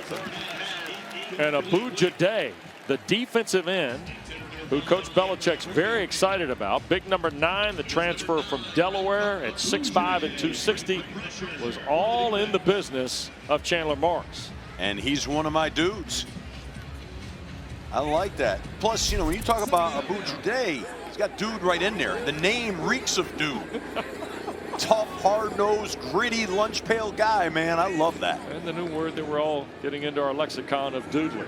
Yeah, I was told it's not a word by many people, but that's the beauty when when it's your deal, you can say what you want. There's a quick throw and a catch by the Cavaliers. There'll be a throw of 6 on second down, and a good strong throw to Edgeman, who had 5 for 102 last week against Wazoo. House on the stop. Look at Virginia right on the line. Quick 3rd and 4. Morris to work on a quick snap.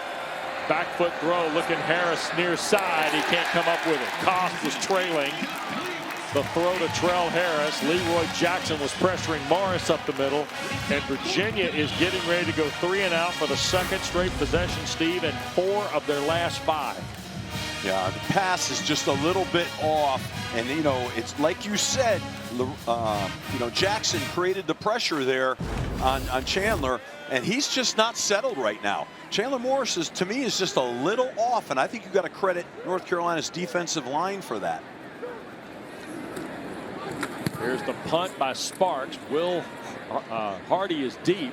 It'll roll around in the neighborhood of the 27 or 28-yard line, and that's where it gets touched up.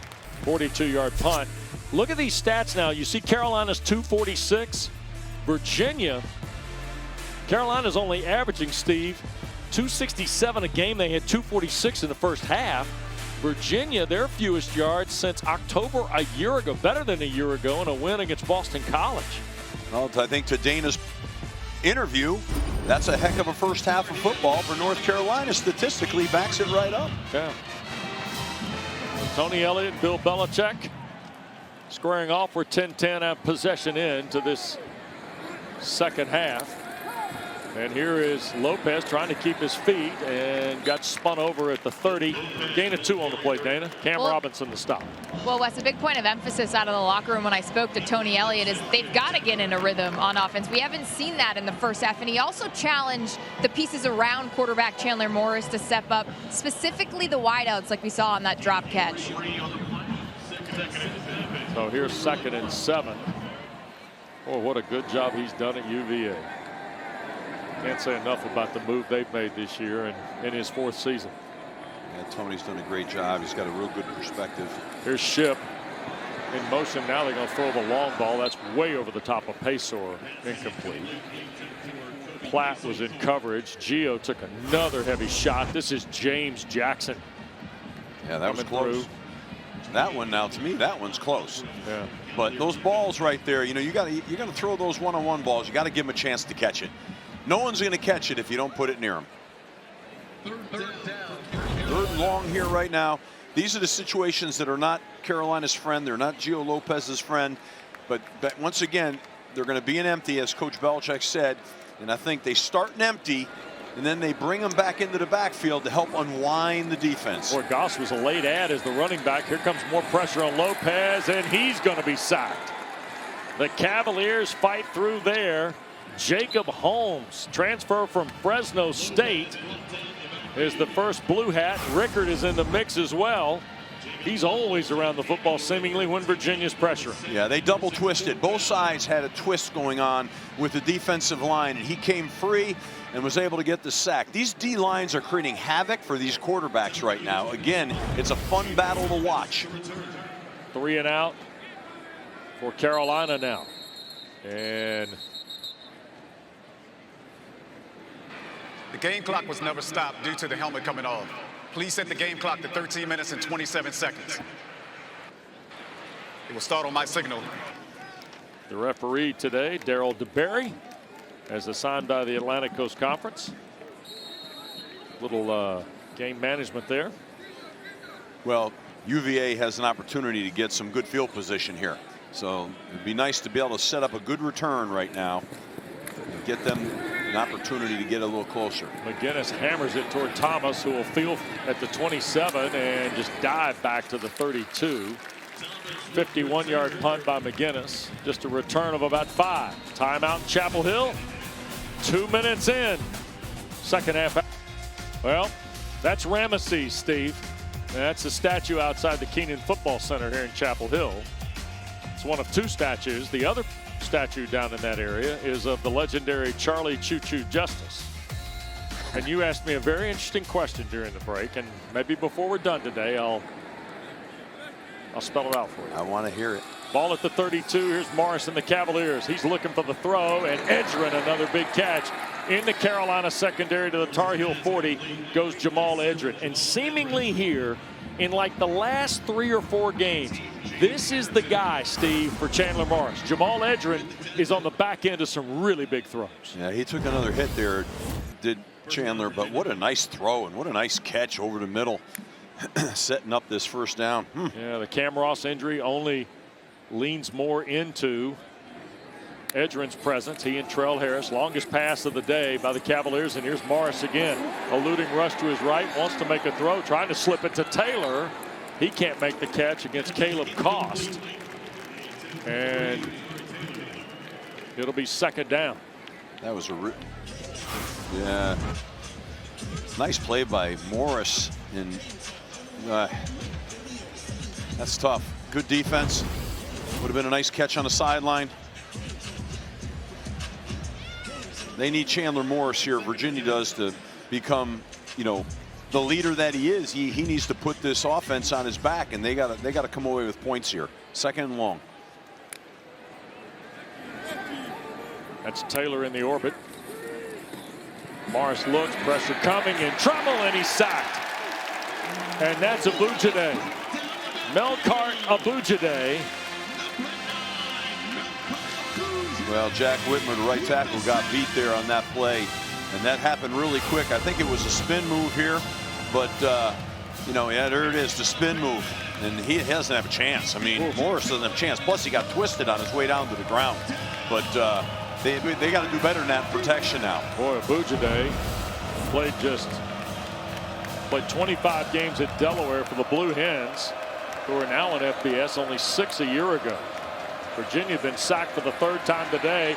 Morris cuts that loose, and that's Trell Harris hauling it in. He's going to be short of the first down on 3rd and 16. Yeah. But Virginia's keeping the offense on the field here. You know, in that last play now, you had dude on dude right there. You know what I mean? Yeah. Abujade versus Morris. That was the double D in the box right there. That happened. We saw that. Two players banging on each other right there. Big fourth down here, 4th and medium. You got to wonder if there's going to be pressure here right now, if they're going to add and bring 5 here as opposed to 4. Looks like maybe. ESPN analytics say go. Here's Morris trying to throw and intercepted. There's a flag on the pick by Marcus Allen. Inside the Carolina 15. It's pass interference, though, against the Tar Heels. It'll negate the interception and give Virginia a first down, and the drive is alive for the Cavaliers. Wow. I guess they're going to call interference from the bang. Pass interference. Defense number 15. Oh. Automatic. Oh. First down. Trey Miller.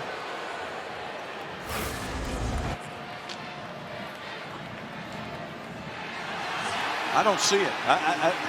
Well, it must be in the middle of the field, Steve, because this is between Allen and Courtney here, and Miller, we didn't have, the report was 15 was the party on the infraction. Right. I don't see 15, but I mean, I know this. I didn't see a PI there. Wow. Oh, boy. Ball at the 22 of the Tar Heels. Virginia, after the penalty, keeps the drive alive after they miss on 4th down. Here's a little delay, and Taylor trying to build some steam. Only gets a yard. Carolina shut him down. Will Hardy and Smith Vilbert combine on the stop.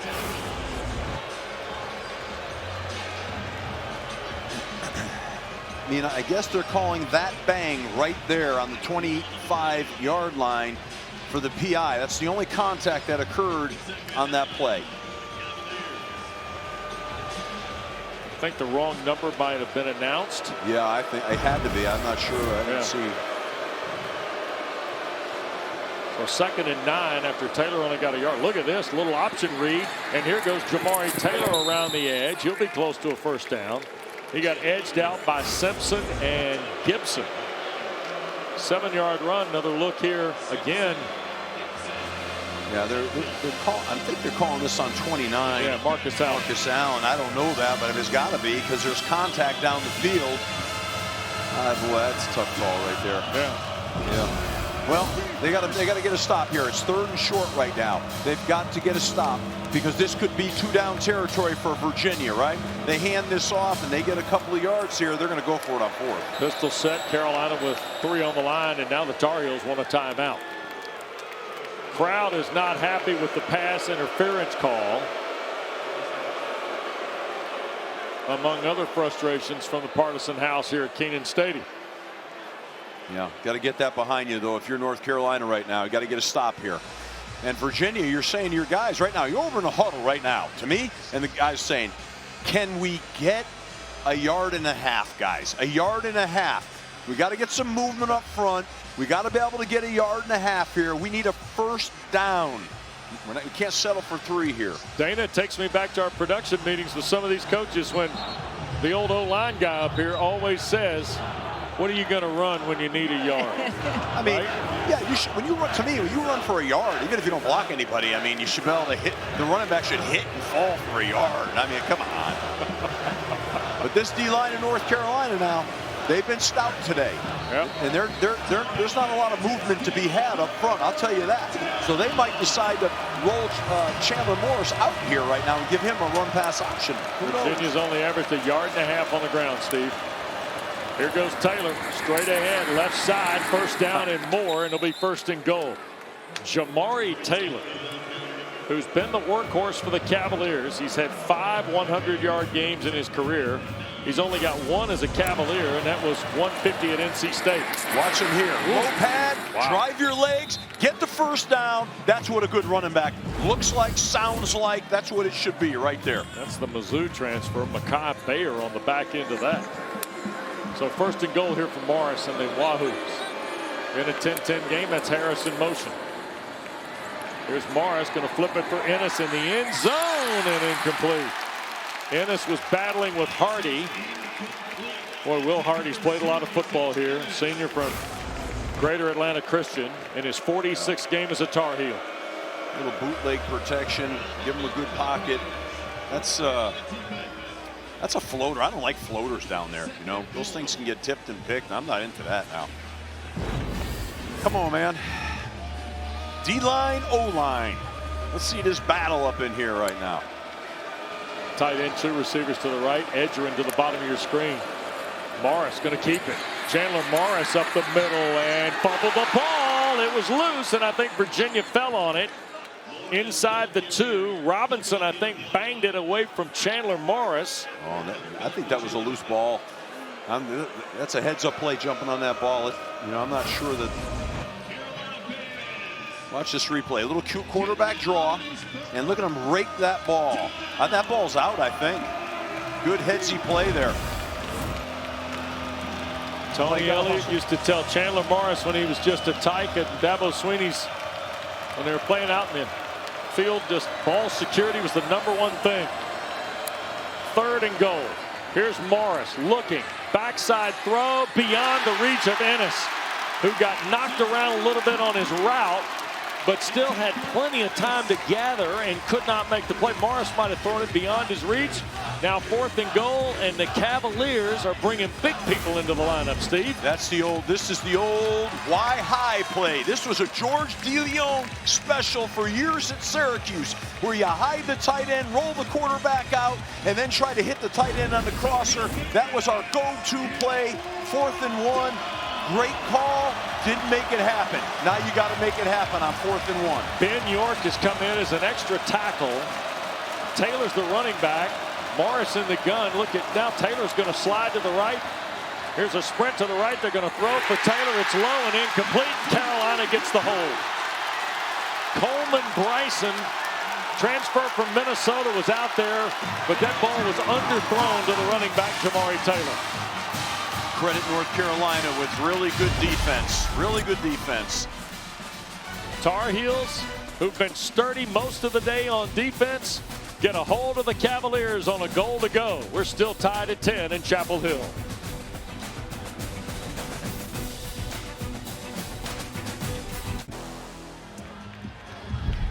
Back here in Chapel Hill, still tied at 10. Steve, another look at the 4th down play from Virginia.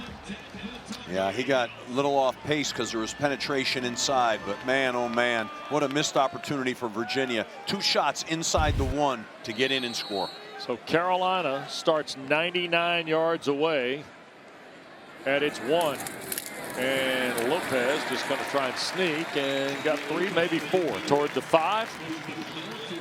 Once again, under center, quarterback sneak, get it off the 1, get it to the 4. Love that. Chandler Morris taking a look at the iPad with Taylor Lamb, the quarterback's coach. Number 16 Virginia's won 5 straight. First time that's happened in 18 years, since 2007. Cavaliers are 6-1. They're 3-0 in the ACC. Here's Lopez, play fake, wants to throw pressure coming and incomplete. That is Melton again. Boy, Mitchell Melton winning right away in the face of Gio Lopez. And wow, is there a discussion here? Was that toward a receiver, Steve? I think towards a receiver, but I mean, look the right tackle here. Ja'Kai Moore got beat so fast. I mean, that just was immediate. He didn't have a chance. Yeah.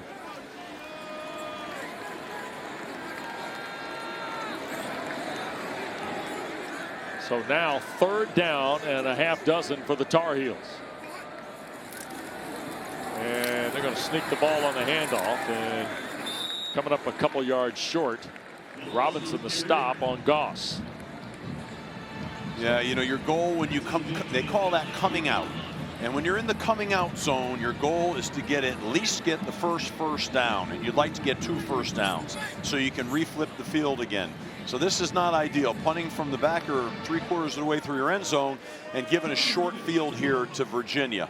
Interesting to see. It looks as though Virginia is setting up a return and not going after the punt. Each team's got 5 3-and-outs here today. We've had 10 3-and-outs, 5 from each school defensively. And here is Thomas signaling for the fair catch. He'll do so at the Virginia 49. Don't forget, we're just getting started here on ACC Network. Still to come, Chris Cotter, Max Brown standing by at Pittsburgh for the Wolfpack and the Panthers at 3:30. And then late night tonight, George Sedano And Rodney McLeod will greet you from Louisville with BC and Louisville. And the look at the Cavaliers' last drive. They threatened, Steve, but could not finish. And then when they got into low red zone, Carolina really tightened up. Yeah, neither play was very good by Chandler Morris. That's, you know, he's your guy. He's got to make one of those plays, and he made neither one of them. But they got an opportunity here again on short field. Third possession here. Morris, quick throw, intercepted. Picked off by Andrew Simpson, and Carolina's in plus territory on Morris's 5th interception of the year.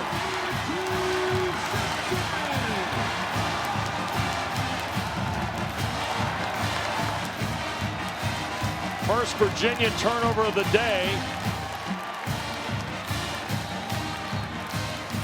With 6.5 minutes to go in the third, and is Morris shaken up here? Wow. Well, he threw a really ill-advised ball. Then he ran down the sideline here trying to tackle him, and, you know, try to tackle him with his shoulders and his, he got kicked in the back of the head right there at the very end. You hate to see your quarterback, you know, involved in that, but he was the last line of defense to prevent a touchdown. So now at the Virginia 36, and Chandler Morris is shaken up on the play. The Boise State transfer, Andrew Simpson, with his first interception as a Tar Heel, the 4th of his college career. That's June in motion, the running back. Lopez giving a lot of ground and hanging it up incomplete. Jake Johnson was the closest Tar Heel. Yeah, I mean, you know, they're using that running back, bring him back into the backfield to unwind whether you have zone or man coverage. But right now, Gio Lopez is not able to set his feet. He's running all over the place. Both these D-lines, right now Virginia's D-line is creating pressure on him. So 2nd down and 10. Lopez handing the ball to June, and Damon June going to get 6 to the 30. Yeah. Tripped up by Prevard, the spur, and there's Danny Kalen, the Nebraska transfer, who played briefly against William and Mary, Stanford, and Coastal this year in terms of pass attempts. Well, I asked them during the week, you know, when we spoke to them, I said, if Chandler Morris were to get hurt, we were talking about pitch count for his runs and all that kind of stuff. Do you feel good about your backup? And of course, Des Kitchen said I felt great about him. Yep. We're going to find out potentially. Damon June coming to a complete stop, almost now throwing his hands up in the air. And here's Lopez. They're trying to sneak for this, and it's still going to be 4th and short, I think. Little trickeration. Yeah, they had June come to a stop, holds up his hands. The receivers are holding up hands, and meanwhile, Lopez took the sneak and took off. So it's look at the hands are up in the air. Yep. All of a sudden the ball got snapped. The whole line did a nice job of balling him up front. Carolina loading it up here. 4th and short. They'll hand the ball to June. 1st down and more for the Tar Heels. Maybe inside the 20 for 1st and 10 now for Carolina. Yeah, they're just running a little simple inside zone play and a lot of vertical push and a lot of leg drive inside the 20. Red zone opportunity on 1st down, and June drops his shoulder.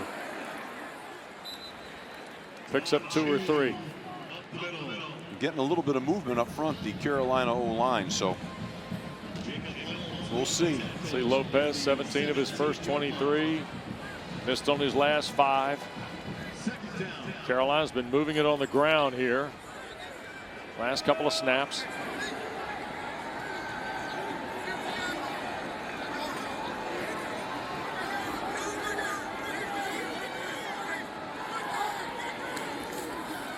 June again.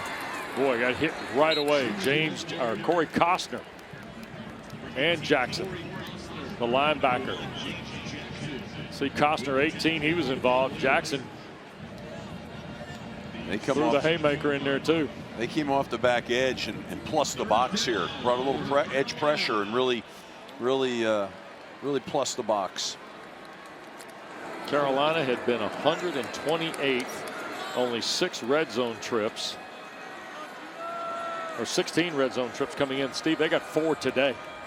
Well, they got to capitalize here on third down. Goss has come back in for Carolina. Lopez to throw. Pressure coming. He'll load and almost throw a pick. It got deflected and intercepted by Melton.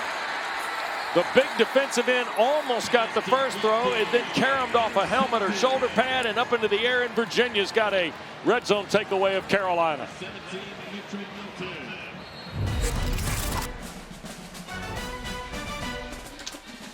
Fifth interception of the year. Fourth off of Gio Lopez's hand. Back to Chapel Hill in a moment.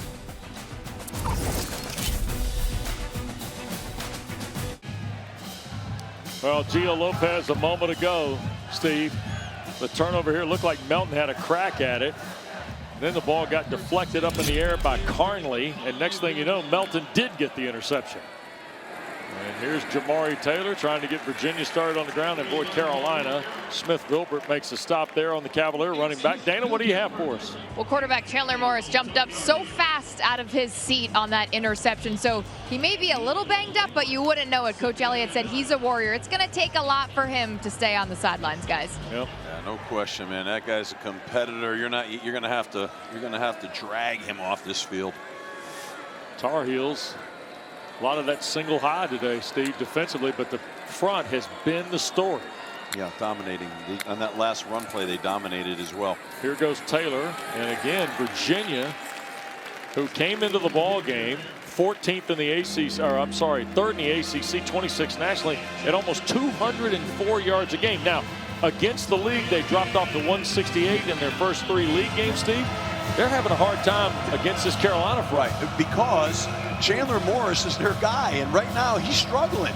You know, and he's the bell cow for this offense. He sets up the running game, so he's got to be able to put this team on his back a little bit here, and he's having a hard time because of the pressure up front and a lot of factors aren't helping him, but he's got to rise up and find a way. Only 38 yards of rushing for the Cavaliers. Morris trying to get rid of it, does. Near side, that's Edgerrin, and he's going to have enough for the first down. Coleman Bryson, the open field tackle for the Tar Heels of Jamal Edgerrin. Well, look at Taylor take a little starch out of House. Huh?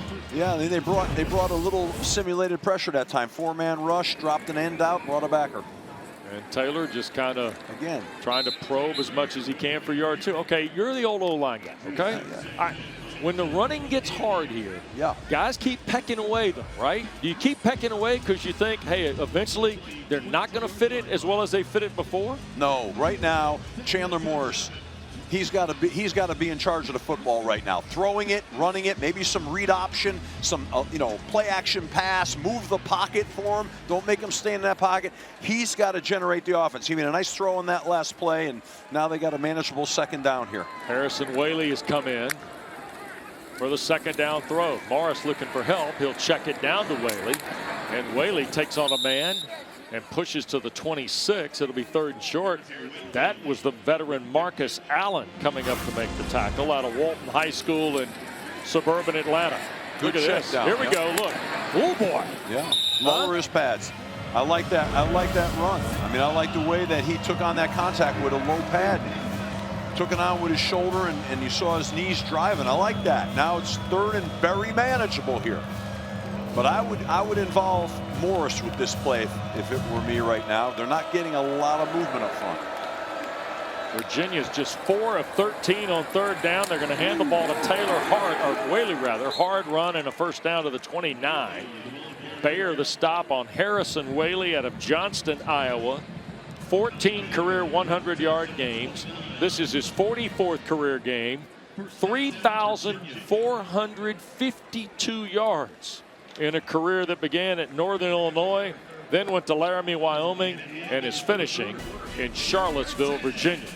The South's oldest rivalry. You're watching the Atlantic Coast Conference on ESPN. Our ACC network coverage from Kenan Stadium today in Chapel Hill, the 130th renewal of the South's oldest rivalry, and we go to quarter 4 in a 10-10 game. Chandler Morris has been banged around a little bit. He's got a touchdown pass and an interception on his stat line today as we go to the 4th on 1st and 10 and a play fake to Whaley. Morris from the pocket being pursued again. He'll be sacked. Abujade again making the sack. That's 4 today by Carolina, and the second from Melkart Abujade. That's dude on dude again. Here we go, the double D. Wow.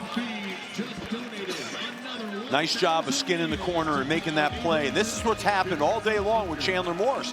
He just can't get his feet set. Yeah. And you know, there's disruption, and I think he's lost his timing and his confidence. The offensive line's got to do a better job. They got to protect him. Second down and long now. Morris straight drop, flushed here to the near side. Flag thrown. He'll cut it back in the middle of the field. That's Edgerrin. Yeah, that's going to be holding on Ben York, who's in the game right now. He's struggling on the edge. Well, Whitmer was struggling. York's come in. Offense number 72, 10-yard penalty. So you've got York and Metcalf on the right side. Wilson is the pivot. Josie and Foley out there to the left. It's a major hold here. He's going to get defeated. You're looking at the right tackle right now. He's got his jersey. He's yanking. He's pulling him. I mean, yeah, that's not a hard deal, you know. But Smith-Vilbert did a nice job of creating that pressure. This D-line, you got to credit. This D-line from North Carolina is playing. Yep. They're playing. They're violent. They're disruptive with their hands, and they're relentless. And this O-line from Virginia is struggling with it in protection and the run game. This defensive line is coached by Bob Diaco. In his first year on Bill Belichick's staff, former head coach at UConn, longtime college assistant. Great player at Iowa as a linebacker. Here's Morris trying to avoid another sack. Is that a fumble? It, at least for the moment, is. And I think Virginia got on it. Tyler Thompson, who was terrific last week in Berkeley, knocked it away from Chandler Morris, and the Cavaliers lucky they didn't give it to Carolina in the red zone. Wow.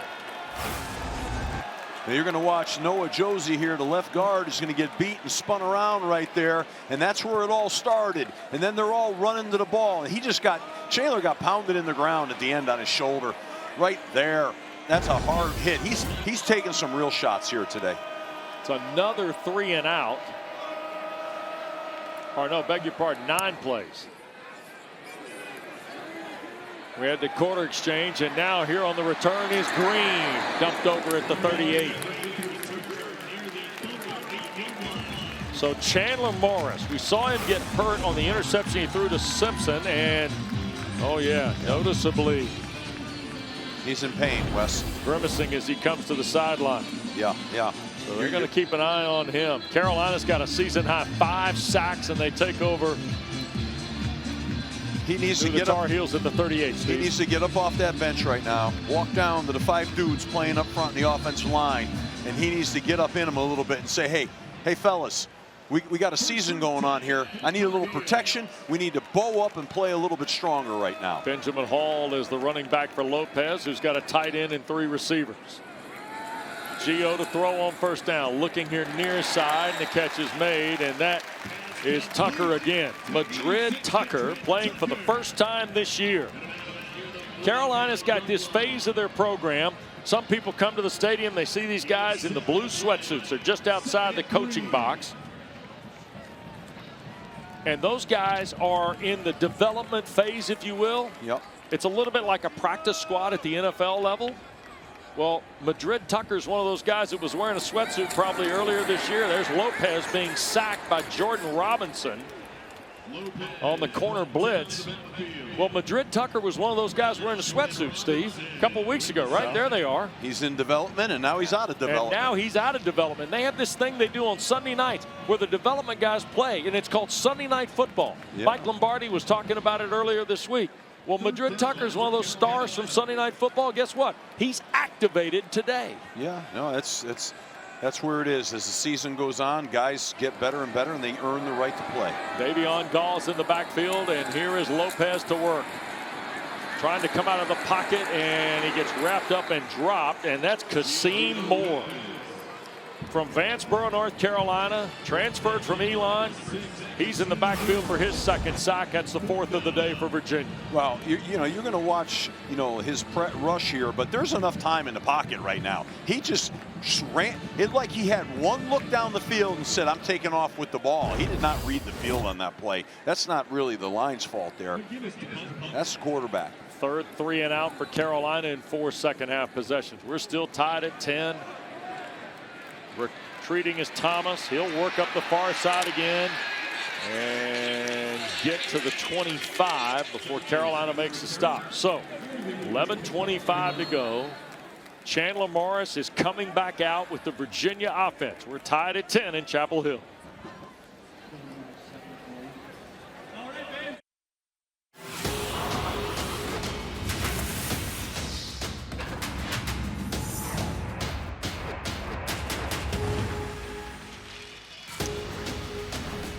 Here in Chapel Hill, number 16, Virginia and North Carolina. South's oldest rivalry deadlocked at 10 as we play on in quarter 4. Morris, not nearly 100%, throws back across his body. That's Edgerrin for 9, almost 10 on first down. House, the linebacker, there to make the play on the Purdue transfer from Fort Lauderdale.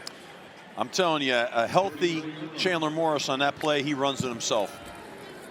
And now here's Trell Harris. Oh boy, that ball caromed off Harris and almost caromed to Greg Smith or Abujade. Yeah. My goodness. I'm going to tell you what, I watched Chandler Morris's throwing motion there. He's hurting right now. Yeah. That looks like it was hard. You see his body language at the end. Yeah. He's got to work to throw the football right now. 3rd and a yard. You see where Morris is throwing the football on 3rd down today. Tony Elliott. I just don't know why that play existed to begin with. Put it on the back right now to get the first down. I'm sure they'll do that here, but I should have done it in the play before. Carolina's been sturdy against the run today. They're going to hand it to Taylor, and Jamari Taylor breaks free, and he'll get to the 40. That's a Virginia first down. Gavin Gibson the stop. Coming in from the Carolina secondary, he's a transfer from East Carolina. Yeah, I mean they're getting thrown off blocks up front. They've got to really do a better job of accelerating their legs and getting movement. But again, I'm impressed with the Carolina defensive line right now. This is not an easy task for Virginia to run the football here, but they did it that time. They got the yards. Here's Morris on first down, wants to throw, lining up for the shot, and overthrows the intended receiver, Jaden Thomas. Caleb Cost was trailing the coverage there. Yeah, good, really good coverage.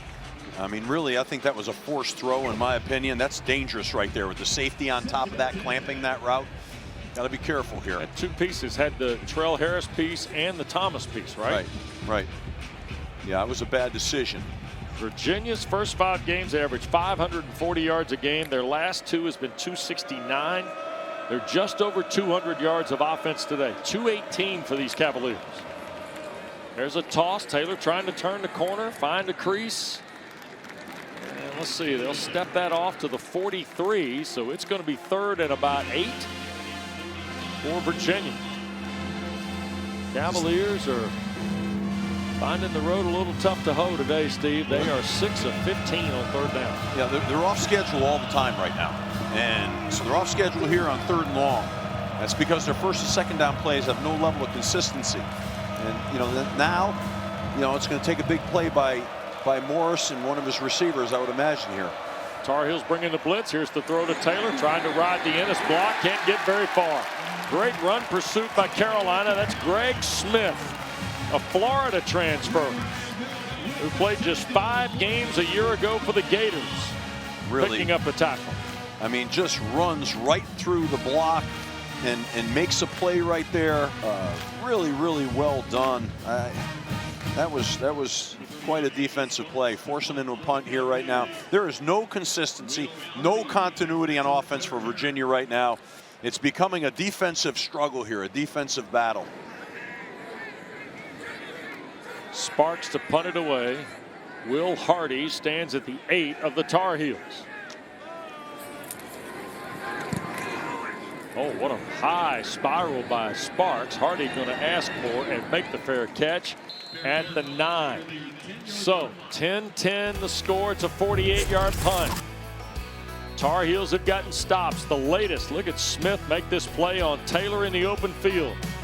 Locked up in Chapel Hill. Back after this.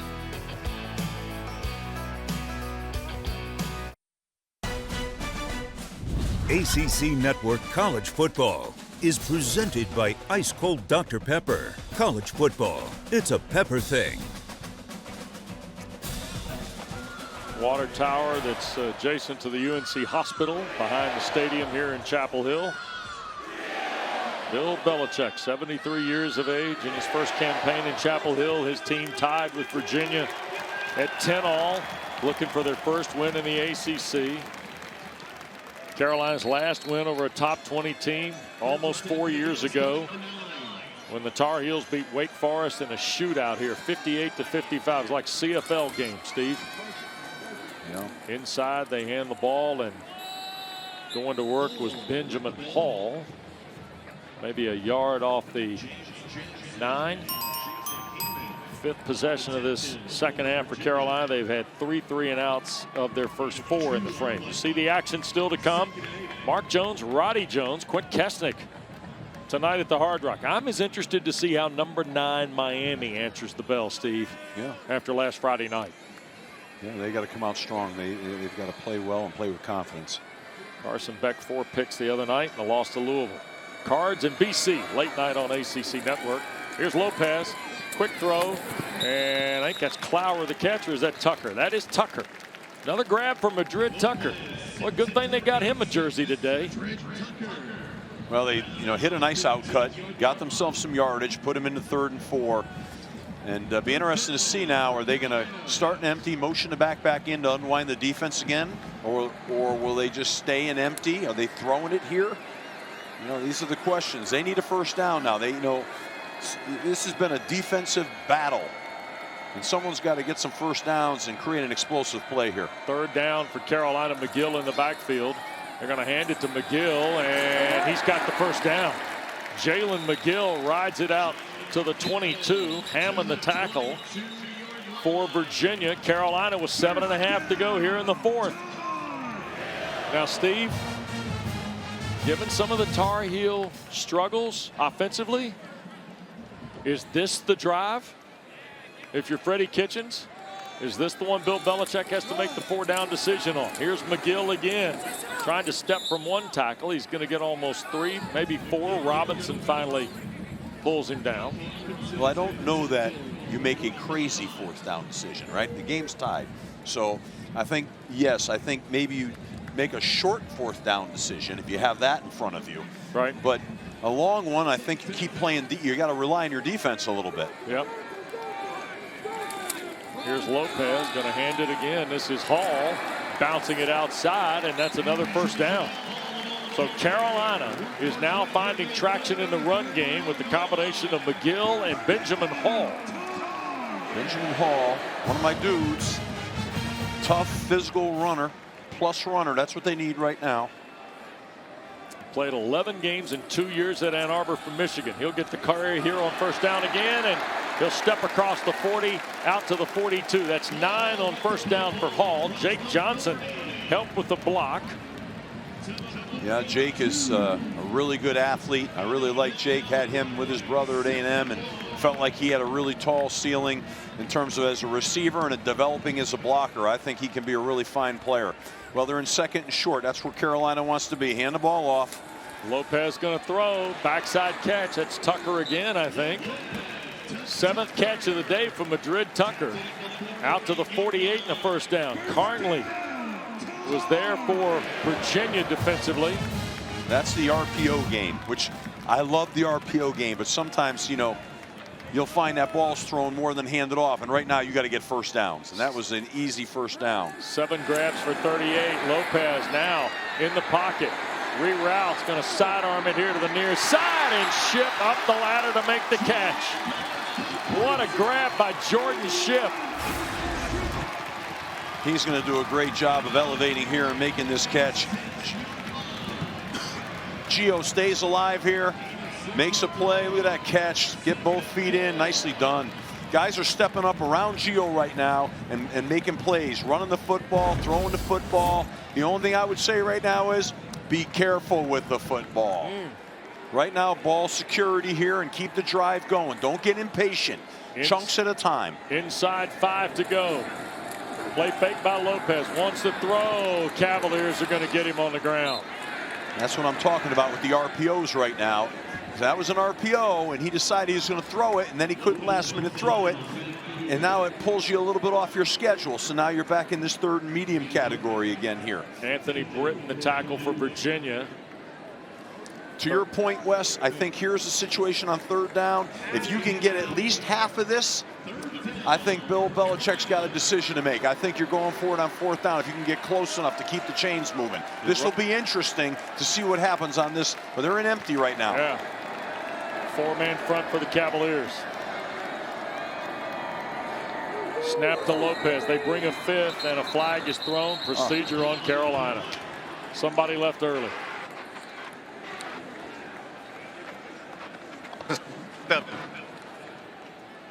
Third down. True to form.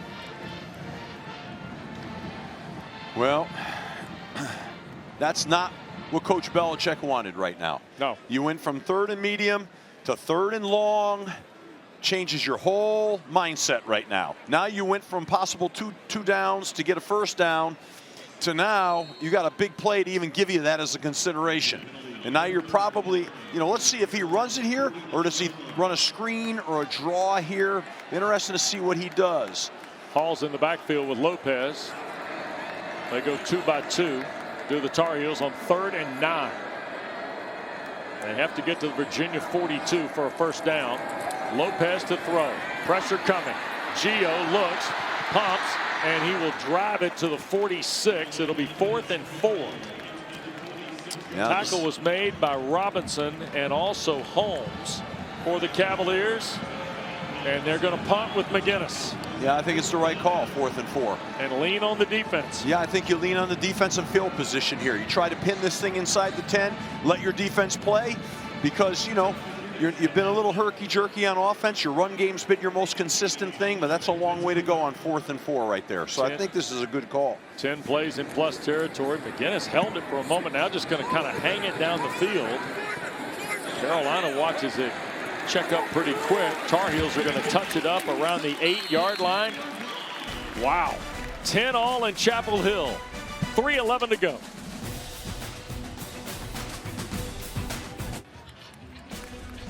Well, we're tied at 10. Don't forget, more ACC Network football coming up. 3:30, we'll send you off to Acrisure Stadium. Chris Cotter, Max Brown standing by for the Wolfpack and Panthers. And then ACC Primetime presented by ServPro tonight.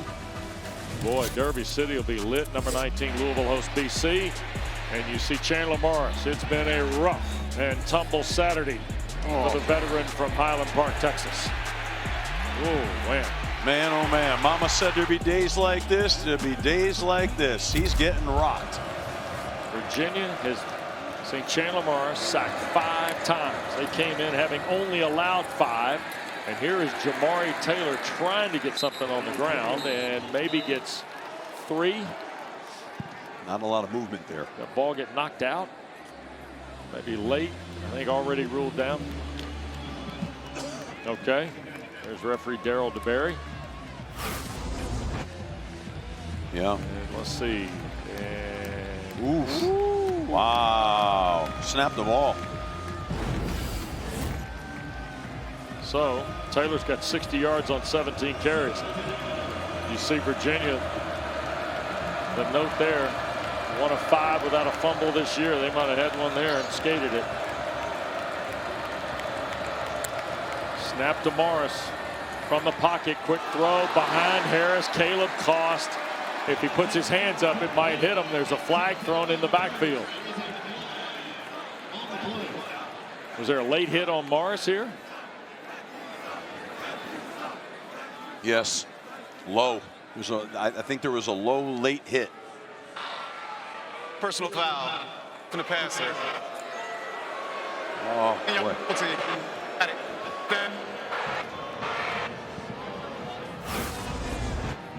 Yeah, I saw this out of the corner of my eye. Yeah. Oh, yeah. That's a penalty. Yes, sir. That's foolish, man. See, I mean, come on. They're playing well on defense, but Carolina, that's bad. Isaiah Johnson guilty of the penalty. So Virginia first down out at the 26. 2:20 to go.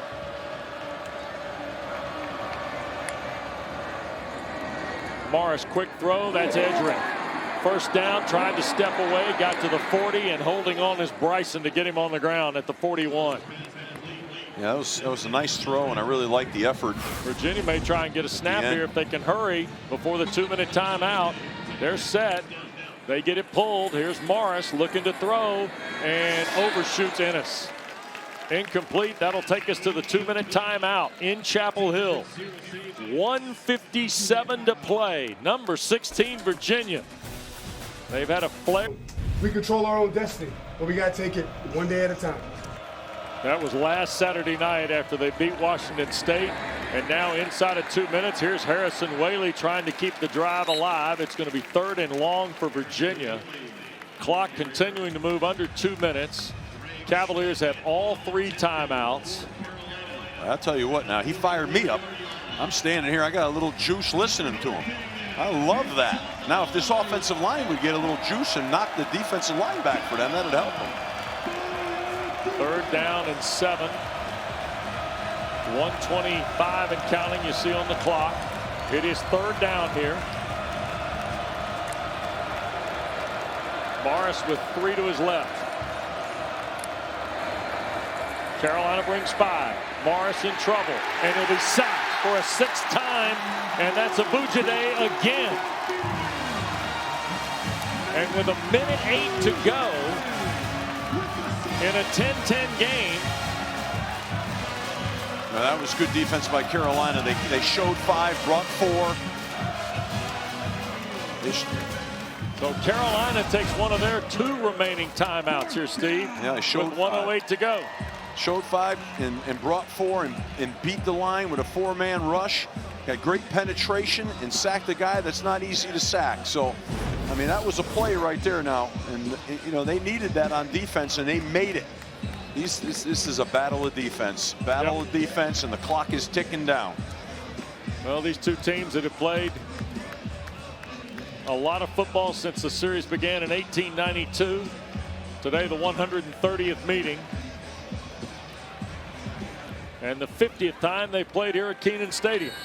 You know, we haven't seen yet, Wes, as a big special teams play. What an opportunity here. Imagine they get a punt return here and pop it. This place may go crazy. Javarius Green, freshman from Shelby, waits. Punt from Sparks. This is Green off the 9. Takes off to the far side. Carolina tried to build a wall, got to the 30, now to the 34 with 56 seconds left. Carolina's going to have only 1 timeout remaining in the game. We're tied at 10. Don't forget, a new season of All Access. The ACC Live premieres this Thursday night, 10 o'clock Eastern. Get unprecedented access into the lives of 3 ACC student athletes. Also available on demand on the brand new ESPN app. Well, that punt return bought them an extra 15, 20 yards. Yep. And those yards are critical right now down the home stretch here with 56 seconds left. 25 yards returned by Green. You got Shipp and Tucker to the far side, along with Jake Johnson, the tight end. Tar Heels down to 1 timeout. Damon June is the running back. Paysour here to the near side as Johnson comes in motion. Lopez got to get rid of it.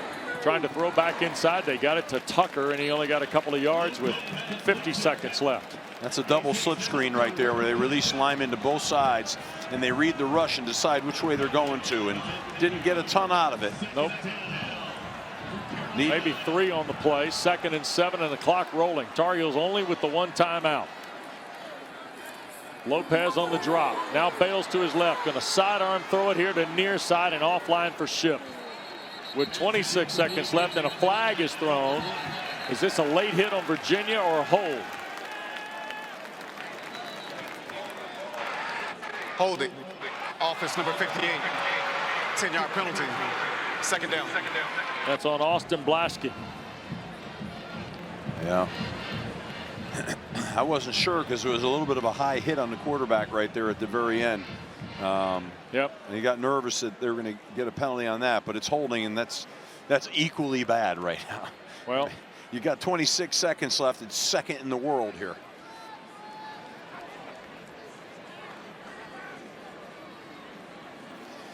What you need to be careful about here now is, you want to be aggressive, but in the same breath, what you can't do is get a pick here. I don't want to say you're playing for overtime yet, but be careful with this ball. And there goes the handoff to June. And Damon June will get back to the 35. There's another flag on the play. Timeout quickly called by Virginia. Kasim Moore the stop. Personal foul, face man, deep number 6, 15-yard penalty, automatic, first down. So that helps Carolina with 22 seconds left. 15 yards. That's a critical penalty right now. You're going from the negative side of the field, and that penalty is going to be walked off here and put him at midfield. Yeah, face mask on June, the running back, as he was trying to pick up extra yards. So how many yards do they need for field goal here, you know? Probably at least. His longest, he missed earlier in this half from right at 50, right at the end of the first half. Well, he made it. 51-yarder at Georgia Southern when he was a member of Marshall. His longest this year has been 49 at Charlotte for Reese Verhoff. Lopez wants to throw it, taking the deep shot and looking for Taylor, who cannot hang on, and it is intercepted. Antonio Clary comes up with the interception on a ball from Madrid Tucker. Wow, that was a pretty good ball. He had his hands on it. Third career interception of Antonio Clary's career, his first of the season. Oh, wow, he had that ball. That's an interception. He had that catch. He couldn't squeeze it in his hands. He had it, got knocked out. Good defensive play. But Manuel Carnley knocked it right out of his hands last second. Wow. There's been a lot of these turns of events in this game where it looks like one team has got a chance to put a knockout punch, and in this case, that catch puts them in an opportunity to minimally kick a field goal and win the game. And now Morris is going to sneak, and we're going to play overtime.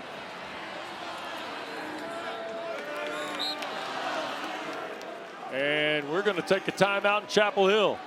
The South's oldest rivalry needs overtime. We've got it for you next. Tied at 10. Virginia and Carolina.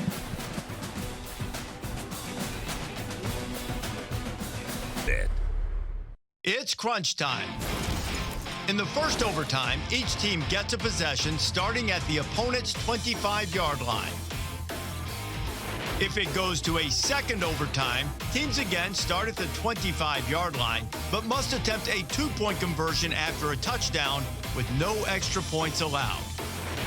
From the third overtime on, teams alternate two-point conversion attempts from the 3-yard line until the game is decided.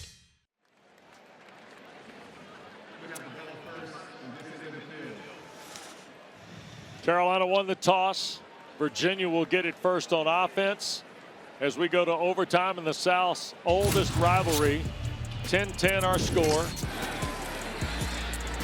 And miscues started today. Tar Heels, unfortunately, a flashback to last Friday night. Pacer lost it before he hit the pylon. Then going to the half, Verhoff from 50, he pulled that. Lopez, a deflection off Melton. He ended up with the pick. And then a moment ago, Gio Lopez trying to throw the home run ball to Madrid Tucker. And that ball got deflected, and Antonio Clary came up with a pick, and that got us to overtime. Any one of those plays would have stopped them from being in this situation. But here's where you are. The better defensive outfit should prevail here. And here on first down, they're going to fake the reverse. Morris going to throw, and that is Ennis dumped over at the 15-yard line. Jaden Patterson loaded up and took the big tight end to the ground near a first down. Yeah.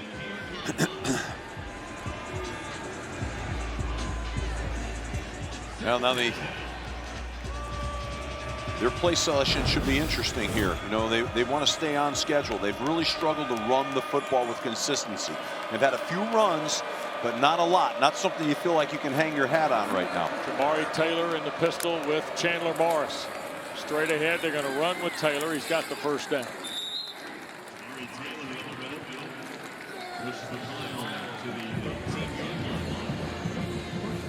Well, they had they get the first down, and obviously, you know, they're playing for a touchdown, and That's their mindset here. They've got to be aggressive. That's who they are. But they, you got to be careful with the ball, obviously in overtime, or it'll end quick on you. So make good decisions and have a good mix of run and throw here. Here's Morris. 1st and 10 now. Looking for the end zone, throws, and Edgerrin is there. Did he hold on? No, incomplete. He was battling Patterson on the play. Also Coleman Bryson there in coverage for Carolina. There's a lot of contact on that play. I don't know, man. He's pile driving him before he even has a chance to catch the ball. I mean, that looked like interference to me.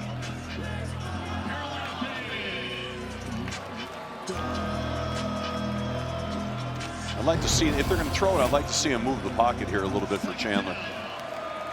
This defense has pushed the pocket inside vertically. It's hard to stand in there. Morris on 2nd and 10. They're going to hand it to Taylor. And Jamari Taylor will get to the 10. Knocked back. Isaiah Johnson there. So now 3rd down and roughly 6. I'm sure they'll be throwing the ball here trying to convert this 1st down.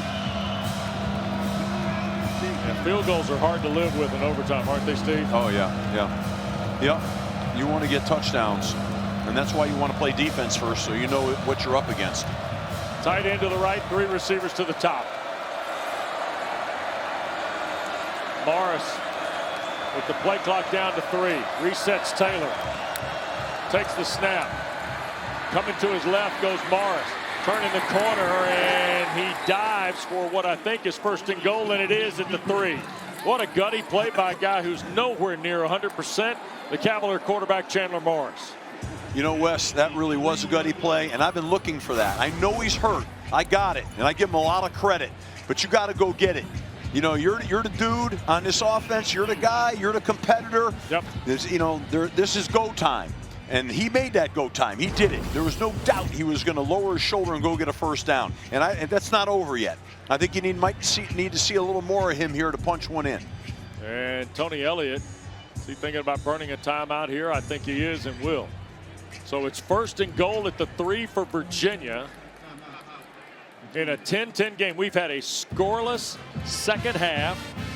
And Virginia is once again right here in the cardiac zone. They've been here since beating Florida State in double overtime on a Friday night. Then the very next week they go to Louisville, overtime again. They win 30-27, and then last Saturday night should have been to overtime, and they won on a safety when Robinson stopped the Cougars in the end zone.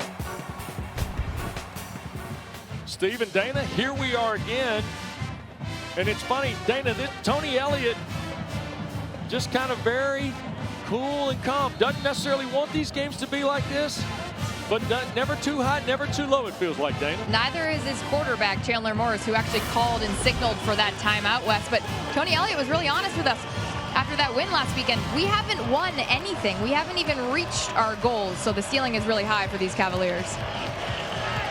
Well, they may look at this again. He might be a little short here on this play, and they could create a 4th and short play. The previous play in the game for 1st down is viewed.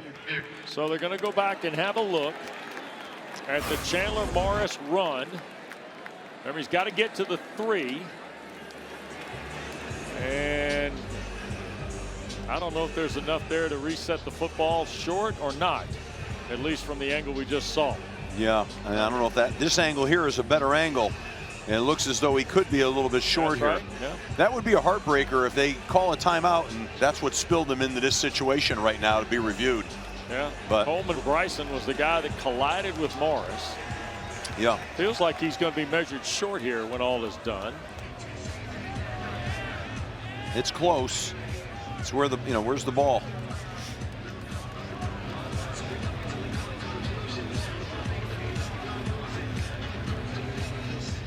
It looks like his knee hit short, and the ball looks like it hit short. I don't know. That looks like it could be overturned.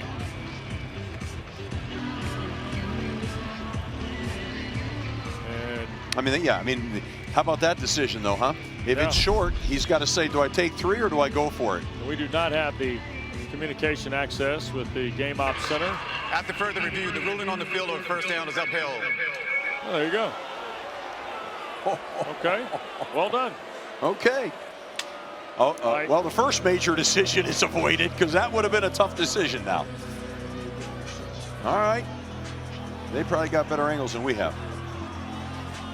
More of them for sure. Yeah, I mean, that's what it's all about. So, first and goal, and let's call it the 3, right? Overtime in Chapel Hill. Virginia trying to stay in the race at the top of the ACC. I really think quarterback runs are big for this guy down here. You know, they're a shotgun team, so you don't want to get plus by numbers on defense. But Morris to Taylor, and Jamari Taylor will be held up shy of the goal. It'll be second and goal. Leroy Jackson in the mix. Redshirt freshman from Lee County, Georgia.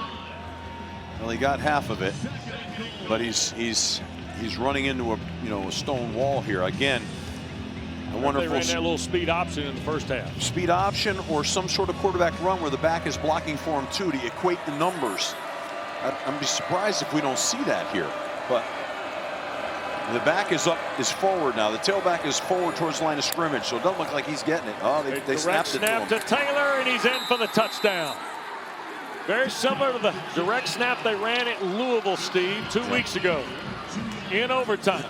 And Jamari Taylor in the end zone. I like it a lot. You know, they ran a counter with him, but I saw his alignment was different. I could see it from up here. I just didn't know if it meant throw. I didn't know it was going to be a direct snap to him. But that was a good bit of deception and really, I think, a great call in that critical situation. Credit to the Wahoo-Wahs here. Virginia scoring for the first time since 6:36 to go in the first half to take a 16-10 lead, and now Bettridge to make it 17-10. And now North Carolina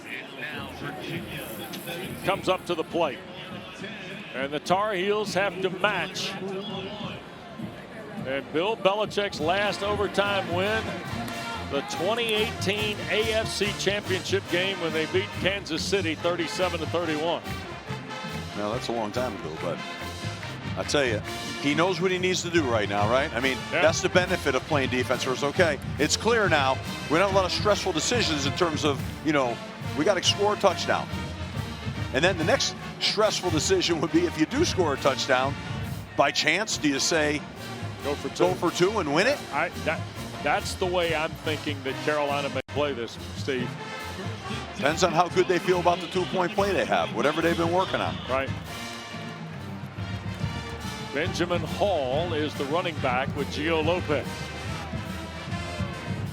Carolina looking for their first ACC win. Virginia looking for their fourth. Tony Elliott has won 3 of his 4 one-score games this year. He's 9-10 in one-score games as the Cavalier coach and trying to find a 10th here today. They're going to hand the Hall on first down. Tries to cut back to the middle of the field. He'll get 6 to the 19, maybe 7 to the 18 is K-Mac. The defensive end peels back for the tackle. I like my dude on that play. My dude got 6 yards, 6 hard yards. It's good. Good start here. Full 4 for Carolina for the first down. Lopez for Hall. He's got the first down to the 12. Cam Robinson the tackle. 2 sturdy runs by Carolina. Tar Heels have run it well today, almost 150 yards on the ground. Lopez for Hall. Trying to break free, got hit at the 11 and dropped. Devin Neal, the Cavaliers' leading tackler. Good strong run here on the counter play, and he put his foot in the ground, but that was a great tackle. Really a sure tackle by Devin Neal. Very well done, because if he didn't make a strong tackle, he might have come out of that thing. There was a lot of space out there. So second down and 9. The ball is at the 11. We're in overtime in Chapel Hill. 130th meeting between Carolina and Virginia. Lopez wants to throw. Fails to his right. At the 10 and hammered at the 9. It'll be third down. Prevard, the safety, or nickel if you will, the spur, makes the hit.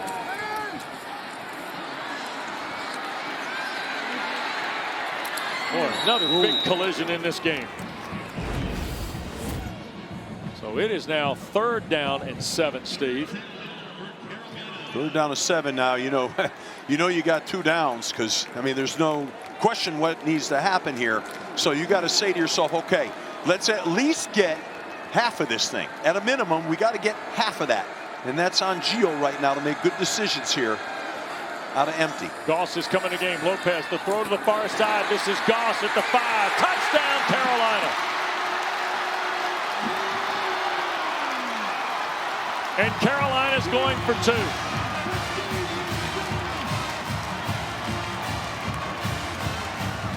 That was a great call because they outnumbered Virginia. Virginia brought a pressure and they were a man down. There was 3 on 2 out there. Really well done. They're going for 2. Carolina go for Dos is brought to you by Dos Equis. Hall has come into the ball game at the running back spot. Tar Heels are 1 for 2 on 2-point plays this year. It's kind of what I thought they'd do. We both did, Wes. We thought this would very likely happen. I give Bill Belichick a lot of credit. This is the right call. Let's go. Ship and Paysor go to the far side. Jake Johnson and Tucker here to the near side. Hall is the running back. That's Ship in motion.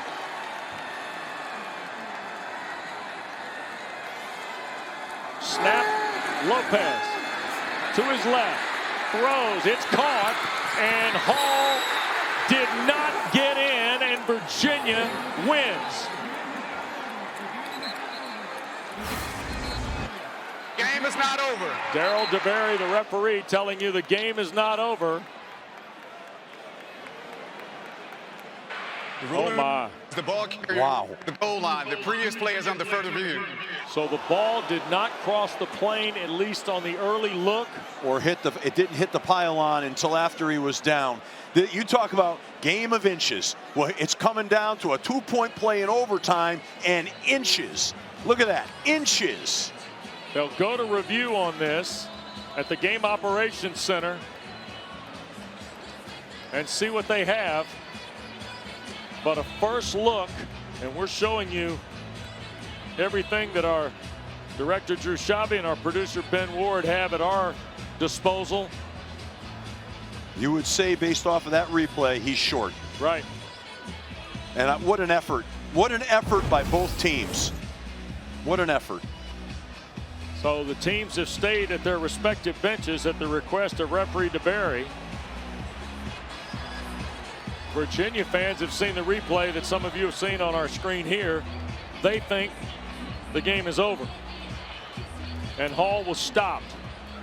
Well, it sure looks that way. And I'll tell you, that would be heartbreaking for North Carolina because they really played their hearts out here today. But let's see what happens here. You know, we've been fooled before on these calls, so it ain't over. After further review, the ruling on the field of the runner being short at the goal line is uphill. That is the ball game. Virginia is now 3-0 in overtime. And for the 4th straight ball game, Steve, Tony Elliott's team goes all the way to the wire and then some to find the win. Cardiac kids, huh? They're going, and that's what happens sometimes on a championship run. It comes down to these kind of games. 7-1 on the year, 4-0 in the ACC is Virginia. They're headed to California. North Carolina's at Syracuse next Friday night. They're now 2-5 and winless in 3 ACC games and 2 straight heartbreakers for Belichick's Heels. Great to be with Steve Adazio, Dana Boyle.